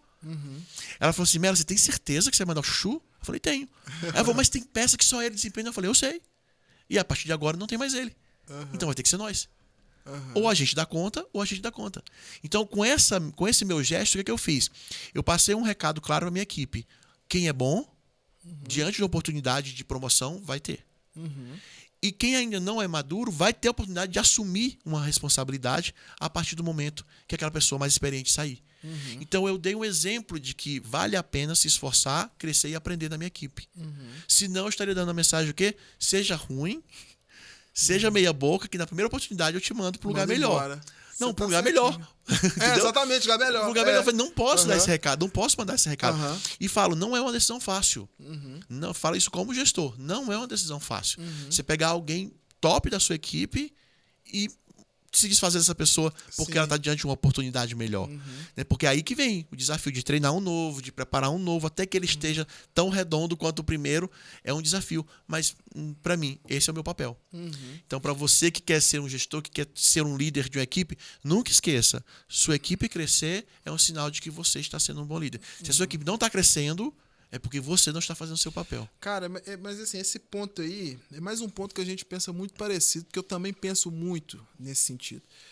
Eu já tive uma experiência de ter sido punido, entre aspas, por ser bom. O gestor, que era o meu gestor, minha gestora na época, podia acontecer qualquer coisa, menos ser o Felipe lá, que na época eu realmente entregava muito. Mas eu queria crescer. E aquilo me desestimulou tanto que eu saí da área que eu estava na época. E hoje lá, no SAMU, hoje a gente... São, igual eu te falei, 860 funcionários. Mas só ali no administrativo são quase 100, assim, é muita gente. E quando eu vejo que a pessoa é boa e ela está há muito tempo ali, eu começo a ficar incomodado. Eu começo a falar assim, não, tem que dar um jeito de valorizar essa pessoa, tem que dar um jeito de colocar ela numa coisa melhor ali, ela desenvolver um papel diferente, porque eu acho que é isso, as pessoas elas não têm que ser prejudicados por serem bons. Eles têm que ser premiados. É uma coisa, igual você falou do Chuchu. O cara, ele vai ser punido por ser bom, ele tem que ser premiado. Então, assim, e vão vir outras pessoas. Exatamente, e premiando ele, eu premiei todos os outros que viu na sequência. A equipe dele vibrou com isso, porque era a oportunidade deles mostrar, não, eu também dou conta. Enquanto o Chuchu estivesse lá, eles não dariam conta, eles não poderiam mostrar que também eram capazes. Né? Pergunta pra mim se parou de sair avião por causa disso. Não parou, né? Os aviões continuam saindo. É só entendeu? crescendo. Então, assim, não era. O Chuchu podia muitas vezes até ser um empecilho pros colegas dele crescerem. Né? Porque estavam aprendendo ali. E é bem parecido com aquilo que a gente estava falando da instituição ser forte, né? Então, assim, a empresa é maior. Então, assim, a gente não pode ficar dependendo do Chuchu, né? Senão, o Brasil, imagina o Brasil dependendo do Chuchu para exportar avião. Eu tomara que esse vídeo chegue no. Eu vou mandar pro pessoal da Embraer para eles irem. Manda pro Chuchu assistir. Então, assim, a instituição, ela cresce através das pessoas, mas a instituição também tem que contribuir para o crescimento das pessoas, né? Eu acho que é uma via de mão dupla, uma reciprocidade. E nós, como líderes, nós temos que promover essa reciprocidade entre empresa, entre instituição e colaborador, né? Eu acho que isso é um ponto extremamente importante, que tem muita gente que, às vezes, está num cargo de chefia, mas embarrera a equipe, embarrera quem é bom, para não perder aquele protagonismo, sempre que o protagonista tem que estar na equipe, não em você, né? Para quem tá hoje vivendo isso, eu lhes digo, essa é a regra, tá, gente? Não se preocupe, a regra é segurar pessoas boas. Então, não se sinta mal se você estiver vivendo isso hoje, porque infelizmente é a regra. Tente você ser o diferente quando tiver essa oportunidade de estar numa função de chefia. Mostre você que é possível fazer diferente. Recentemente eu perdi a minha assessora direta, que era a Larissa, que me acompanhava desde a época que ela começou comigo como estagiária, quando eu era secretário de comunicação de Itajubá. Eu fui para a Câmara. Caramba! Ela foi como minha assessora da Câmara, e depois que eu fui pro Estado... Quando eu liguei pra minha mãe avisando, mãe, tô indo pro governo do Estado, mudando pra Belo Horizonte, a primeira pergunta que ela fez foi, a Larissa vai junto? Primeira pergunta que a minha mãe fez. Né? Tanto que a Larissa foi, acho que 2 meses depois de mim. Eu fui em julho, início de julho, e ela foi final de agosto, início de setembro. E aí ela ficou comigo muito tempo. E agora ela falou, Melo, eu quero tocar meu próprio negócio. Olha só.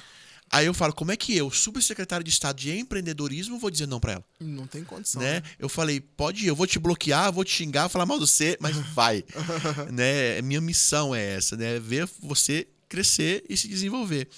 E a Larissa, assim, ela já tinha uma intimidade comigo tão grande de ser capaz de saber qual era aquilo que estava passando na minha cabeça, portanto, agilizava nas tomadas de decisões. Deixa eu compartilhar aqui, tem um exemplo muito absurdo do quanto ela já conhecia a minha rotina. E quem é gestor precisa de uma pessoa de muita confiança do seu lado sempre.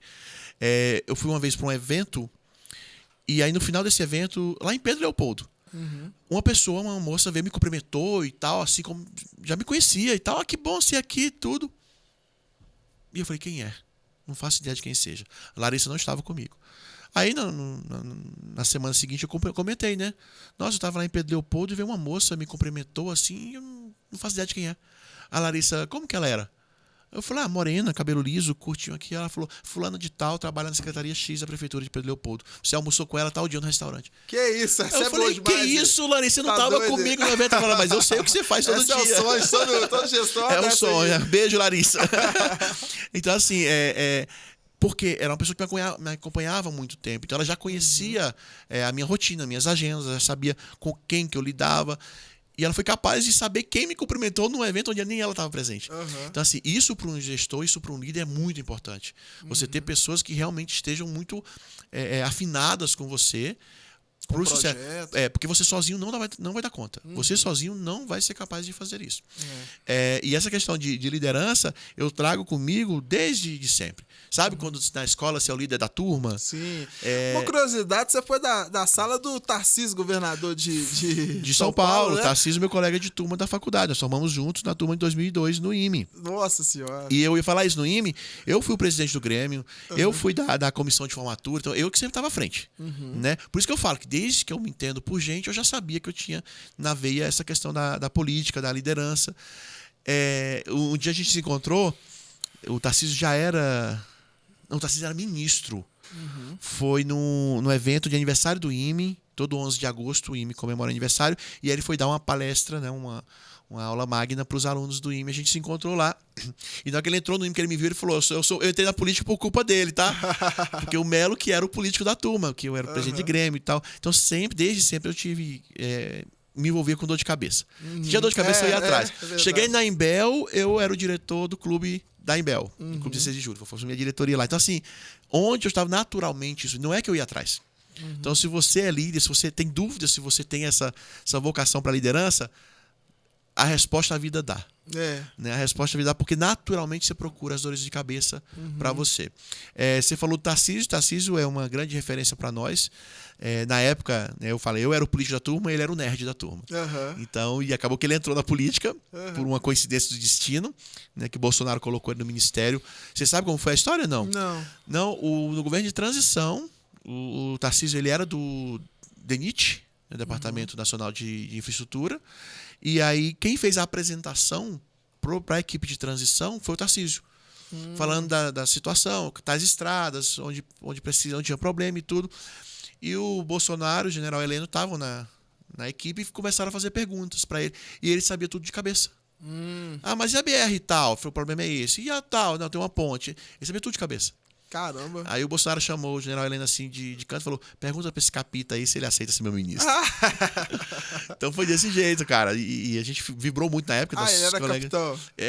Assim como eu saí do exército como tenente, ele saiu como capitão. Legal. Porque ele passou no concurso, ele é servidor do Congresso. Qual que é a patente mais alta? Capitão. Capitão. Aí você tem que botar a consciência pra ele, né? Sim, sempre. Porque assim, o Tarcísio ele é mais velho que eu, né? O IME tem 2 portas de entrada. Ou você entra via vestibular, que foi o meu caso, ou você já é oficial da AMAN, que é o caso do Tarcísio, e depois de formado na AMAN, você tem a possibilidade de entrar no IME também. Então, o Tarcísio ele formou na AMAN primeiro, virou aspirante, segundo tenente, e quando ele entrou no IME, ele era primeiro tenente. O Tarcísio hoje já está com 50 anos, eu estou com 45, então ele deve estar com 50 anos, algo assim. Mas aí as 2 turmas seguem juntas, e formam juntas. Quantos anos? 5. 5 anos? 5 anos. Difícil? Pra caramba. Né? Nossa, imagina. Nem pensou? Não, eu lembro nesse evento do IME, que o Tarcísio foi dar a palestra lá, a aula magna, ele era ministro, um aluno do primeiro ano perguntou para ele se era mais difícil ser ministro da infraestrutura ou a prova de cálculo 4 do IME. Ele falou a prova de cálculo 4 é mais difícil. Nossa, pelo amor de Deus, aquelas derivadas lá, aqueles negócios, Jesus Cristo. Então, assim, ele é uma boa referência. Assim, a gente está rodeado de boas referências, né? Hoje eu cito 3 referências que eu tenho na minha vida. O Tarcísio, colega e amigo de longa data, e está dando um show na gestão de São Paulo. E aqui em Minas, o nosso governador Romeu Zema e o nosso vice-governador Matheus Simões. Né? O Matheus Simões, nem todos conhecem ele ainda, mas quem conhece sabe o que eu estou falando. Porque é uma águia, né? Na hora de identificar um problema e indicar a solução, monitora os nossos indicadores e métricas de uma maneira muito... Não sei como é que ele consegue, porque eu só na minha sub já sofro, imagine a sede inteira com a Mila hoje, nossa secretária. Falando em Mila, mandou um abraço pra Mila, né? Abraço pra Mila, nossa secretária. Nossa amiga. Segunda vez na vida que eu tenho como gestora direta uma mulher. É muito legal, porque mulher é muito objetiva. Mulher põe as coisas para funcionar, isso é muito bacana. Eu lembro quando eu fui para a Embraer, foi quando eu saí, né, do Exército, a gerente perguntou isso para mim, na entrevista. Ela perguntou, como é que é para você ser chefiado por uma mulher? Eu achei tão absurda aquela pergunta, porque para muita gente isso existe, essa diferença, né? Eu falei, problema nenhum. Nunca tinha normal, sido. Né? Nunca tinha sido chefiado por uma mulher. Normal não, é muito melhor. Passado que me perdoe. É muito melhor você ser chefiado por mulher porque elas são muito objetivas. Né? Os homens têm mais dificuldade de ser direto e tal. Mulher é muito direta. E aí facilita muito o trabalho. Facilita muito o trabalho. Então, um abraço para Mila, assumiu a secretaria no começo agora do ano e está tocando aí nesse barco não, esse trem gigante que é a sede. Que é a sede, né? Que é um dos carros-chefes do governo, vamos lá, né? O governador ele tem muito orgulho da sede. Né? Eu sou suspeito de falar, né? Porque realmente a gente tem muito orgulho do trabalho que a gente realiza e desenvolvimento... Não existe desenvolvimento social sem desenvolvimento econômico. Não existe você pensar, a pessoa está bem de saúde e tem uma educação boa se ela não tem um emprego. Não adianta, não fecha. Então você tem que estar realmente querem autonomia, com um ambiente de econômico saudável para poder você ter saúde. Meu pai falava que a pior doença que pode ter é você ser rico e ficar pobre. É você ter uma renda e deixar de ter. Já pensou? Entendeu? Porque Nossa você Senhora. perde toda a sua estabilidade, você perde toda a sua base. Como é que você vai dar satisfação para sua família se você não tem mais sua fonte de renda? Né? É resultado do teu esforço, do teu trabalho. Então isso é muito importante. Isso faz muita diferença na qualidade de vida das pessoas. Então não são conceitos abstratos nem distantes, são conceitos que fazem parte do dia a dia das pessoas. Desenvolvimento econômico, emprego e renda. Se você consegue gerar isso para uma localidade, para um município, para uma região que seja, aquelas famílias beneficiadas com isso, elas tocam a vida delas independentemente de estado. E é esse o nosso objetivo. Excelente. Mela, a gente está caminhando para o final. Se você quiser colocar alguns dados, alguma coisa, alguma palavra final, enfim, alguma coisa que a gente ainda não falou, se você quiser, fica à vontade, cara. Conversa muito boa. Aqui tem 1 hora e pouco que a gente tá. A gente já tá nessa falação desde 2 horas da tarde. Então tem 5 horas. Tem o quê? Tem 4 horas que nós estamos conversando nós dois, né? Eu também acho. Então, assim, podia ficar até mais tempo aqui. Eu falo com o povo. Quando o povo vem aqui, tem que vir com o tempo pra ir lá no Bar do Galo, que é o melhor que tá tendo. Mas então no Ernesto aqui, que é o do Peixe. Mas aí se você quiser deixar. Bar do Galo, Galo Atlético? Não. O apelido dele é Bar do Galo. Não, o apelido dele é Galo. E chega lá, cara. É assim, é um bar que ele é simples, né? Você bate o olho assim, você não acha que lá dentro tem a mais alta gastronomia, não, né? Lá é bom demais. Aí tem uns joelhos de porco, tem umas carnes cozidas, só te falar até babuja aqui. Aí tem o Ernesto. O Ernesto é o seguinte, é o melhor peixe que existe no planeta, é o dele. De verdade, um peixe sequinho, assim, uma traíra desse tamanho, não tem espinho e tilápia também. Então, assim, é os 2 lugares. Chegou aqui em Varginha, desse horário, assim, 5 horas, o Galo já tá funcionando. Aí você tem quando dá 7 horas, você pode ir no Ernesto. Que é o melhor que tá tendo, de verdade. Você vem com a turma da sede aqui, vai no Bar do Galo, o povo gosta dessas carnes assim, e o peixe do Ernesto. Preciso conhecer o Ernesto, então, porque pra mim o melhor peixe é lá de Três Marias, na beira do Rio São Francisco. Ah, é? Não, vai no Ernesto. Então eu tenho que ir no Ernesto pra ver se é melhor, porque o Felipe tá falando. Não, vai lá pra você ver. Lá o bicho pega. Mas aí, se você quiser dar uma palavra final, alguma coisa, fica Felipe, à vontade. Eu quero muito, sim, porque eu acho muito importante isso aqui que a gente está fazendo. É a oportunidade de falar com total liberdade, sem nenhum tipo de filtro. Hoje a gente vive um momento no nosso país que é muito preocupante, onde você vê algumas ações de restrição de fala, e eu acho que isso não pode existir. Por mais que a pessoa fale bobagem, ela tem que ter a liberdade de falar e você a liberdade de escolher não quero ouvir. Né? Mas isso é muito importante e ações como essa, como esse seu espaço aqui, elas mostram que nós ainda temos espaço para isso e que temos que lutar por isso. A gente até estava discutindo isso antes do programa, quando a gente estava tomando café, a gente falava assim, a questão de perder a liberdade, você falar isso num país que não sabe o que é viver sem liberdade, talvez não faça muito sentido para o cidadão que está ali na sua rotina preocupado em pagar suas contas, em pagar seus boletos, em cumprir com suas obrigações.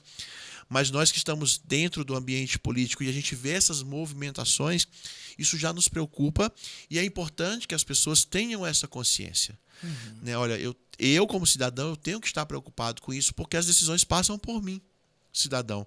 E nós como país, nós fomos moldados, isso é uma triste realidade, quando você vê uma multidão de pessoas comemorando que um traficante foi liberado da prisão. Complicado. Né? Ele ser liberado ou não, a decisão de justiça não se discute.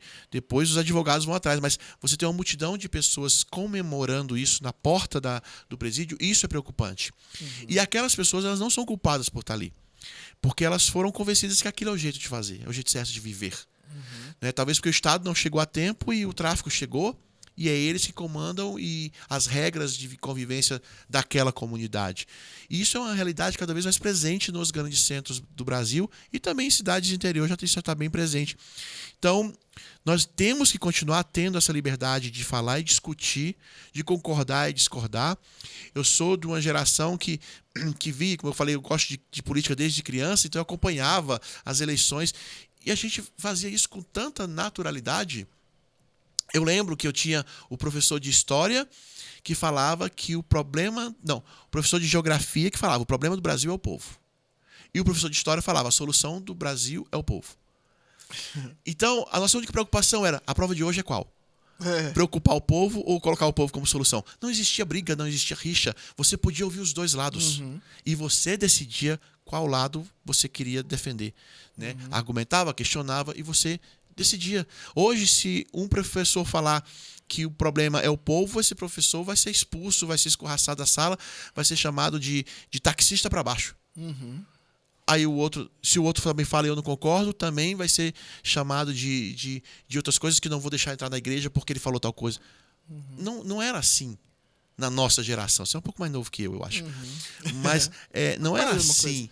Então, acho que a gente está perdendo isso, está se deixando levar para uma situação de tanto extremismo que a gente pode perder uma das maiores qualidades que o brasileiro tem, que é essa capacidade de se misturar e tirar da mistura coisas boas.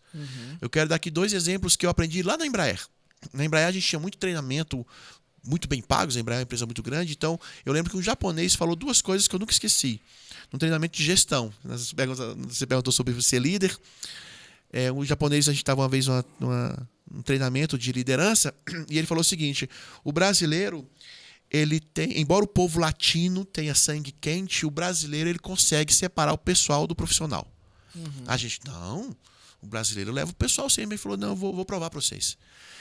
O brasileiro é o único povo que no final de semana, vai jogar uma pelada no campinho do bairro, um dá uma canelada no outro, ele xinga a mãe dele. E quando termina o jogo, eles vão tomar cerveja junto. É, verdade. Ele sabe diferenciar o profissional, jogador da pelada, do pessoal. Vocês não usam isso no ambiente de trabalho, mas vocês sabem fazer. Aí, nossa, caramba, é verdade. A gente consegue fazer essa distinção. Se trouxer para o ambiente de trabalho, né, a gente vai ter sucesso. E outra coisa que ele falou, o povo brasileiro é o único povo que consegue, que consegue trabalhar com disciplina de precisão de segundos. Aí a gente fala, mentira. O brasileiro disciplinado, ele falou, e eu provo para vocês. Ele falou, não existe nenhum lugar do mundo um lugar onde você reúne 4, 5 mil pessoas que nunca se viram na vida e faz elas caminharem na mesma direção, cantando e dançando na mesma música, que se perder o ritmo, a harmonia, perde 1 segundo, portanto, perde o prêmio. Você chama isso de escola de samba. Eu falei, nossa, verdade. Loucura. Ele falou, para um alemão fazer isso é 1 ano e meio de treinamento. É verdade? Vocês são capazes. E isso é resultado da mistura que essa raça, povo brasileiro, construiu. Então, nós somos resultado dessa mistura. Veio uma contribuição de um lado, de outro, do europeu que chegou aqui, do indígena que já estava aqui, do povo negro que chegou. Essa mistura deu o que somos hoje. E a gente está perdendo essa essência. A gente está começando a tratar essa mistura como diferença e, portanto, se você é diferente de mim, você não presta. Estamos indo para um rumo que não é legal. Isso está muito claro para mim e cada vez mais presente. E eu acho que espaços como esse nos permite discutir isso com tranquilidade e com a segurança. E falar, gente, para pensar. Será que realmente só porque o Felipe é cruzeirense ele não presta? E eu sou atleticano? Eu sou atleticano por causa do Passalho, tá? Ah, é? Não, mas o Passalho te orientou bem até nisso. Não, você conhece os dois. Você sabe que eu achava que o Passalho era atleticano. Até eu conheci a Mila. Ela é mais. Nossa verdade. Senhora! Ela vai mesmo. Aquele magrinha, pequenininha, tá lá no meio da torcida lá. Não, no discurso de posse dela como secretária de Estado, ela citou o Galo. É mesmo? Eu falei, isso é ser Galo, isso é ser atleticano. Né? Então eu sou vascaíno até conhecer o Passalho e a Mila. Tá? Então aí eu sou atleticano. Agora virou atleticano. Foi contaminado. Então assim, ó, essa mistura, essa miscigenação, nós somos isso. E é isso que nos torna diferentes e especiais. Acho que se a gente passar a pensar dessa forma, a gente tem muito mais futuro, muito mais chance de dar certo do que ficarmos nos diferenciando e nos partindo em pequenas glebas por causa de diferenças que podemos ter. O prefeito Rodrigo Rieira falava isso. Sua cor predileta pode ser a preta e a minha azul, mas a sua segunda cor predileta pode ser a amarela e a minha também. Então vamos falar sobre o amarelo. Legal. Acho que isso também é um exemplo do que a gente pode ganhar muito unindo o que a gente tem de comum e respeitando o que a gente tem de diferença. Mas, Melo, assim, eu que agradeço, cara, a oportunidade de estar aqui, né, o Tenente Melo, professor Melo, né, e assim, porque realmente e a minha mãe chama de Rodrigo ainda. Né? Mas realmente foi uma aula que a gente teve aqui, tanto de liberdade econômica, quanto de liderança, quanto de inspiração de trajetória de vida, né? Uma trajetória muito diversa, muito diferente, mas eu vejo que foi uma trajetória muito corajosa e continua sendo corajosa. Estamos aqui sempre de portas abertas para conversar, para debater, para avançar e para a gente melhorar como ser humano. Acho que essa proposta mesmo e esse ponto que você colocou da nossa proposta de diálogo, é isso mesmo. Fico feliz por você ter colocado isso, porque realmente a gente está numa sociedade separada por bolhas, dividida por situações que vai piorar cada vez mais, né? Porque assim, a gente está conseguindo evoluir tecnologicamente, mas essa evolução tecnológica está trazendo uma involução humana, né? De capacidade de diálogo, capacidade de estar junto, capacidade de realmente focar no que é importante, que é essa relação aqui entre as pessoas, é o que faz a gente ser humano, né? Então, assim, te agradeço muito, cara, e eu espero que você ainda possa produzir muito por nós, pelo Estado, muito por Minas, porque eu acho que qualquer coisa que você se propor, que você se colocar a fazer, vai ser muito bem feito e quem vai ganhar vai ser a sociedade. Me sinto muito representado por você lá. Que viu? bom. E nós por você aqui também. E assim, o desenvolvimento econômico eu acho que é realmente o que vai fazer com que o Brasil ele esteja cada vez melhor, a qualidade de vida cada vez melhor pra gente, cara. Então, muito obrigado, te agradeço demais e volte sempre aí, cara. Só chamar. Tamo junto aí. Valeu. E assim, se você acompanhou até aqui, segue a gente lá, @FalaLíder Podcast, Instagram. Qual que é o seu, Tenente? Tenente Melo. Tenente Melo, é fácil, né? Só jogar no Google que te acha, né? E muito obrigado, gente. Até o próximo.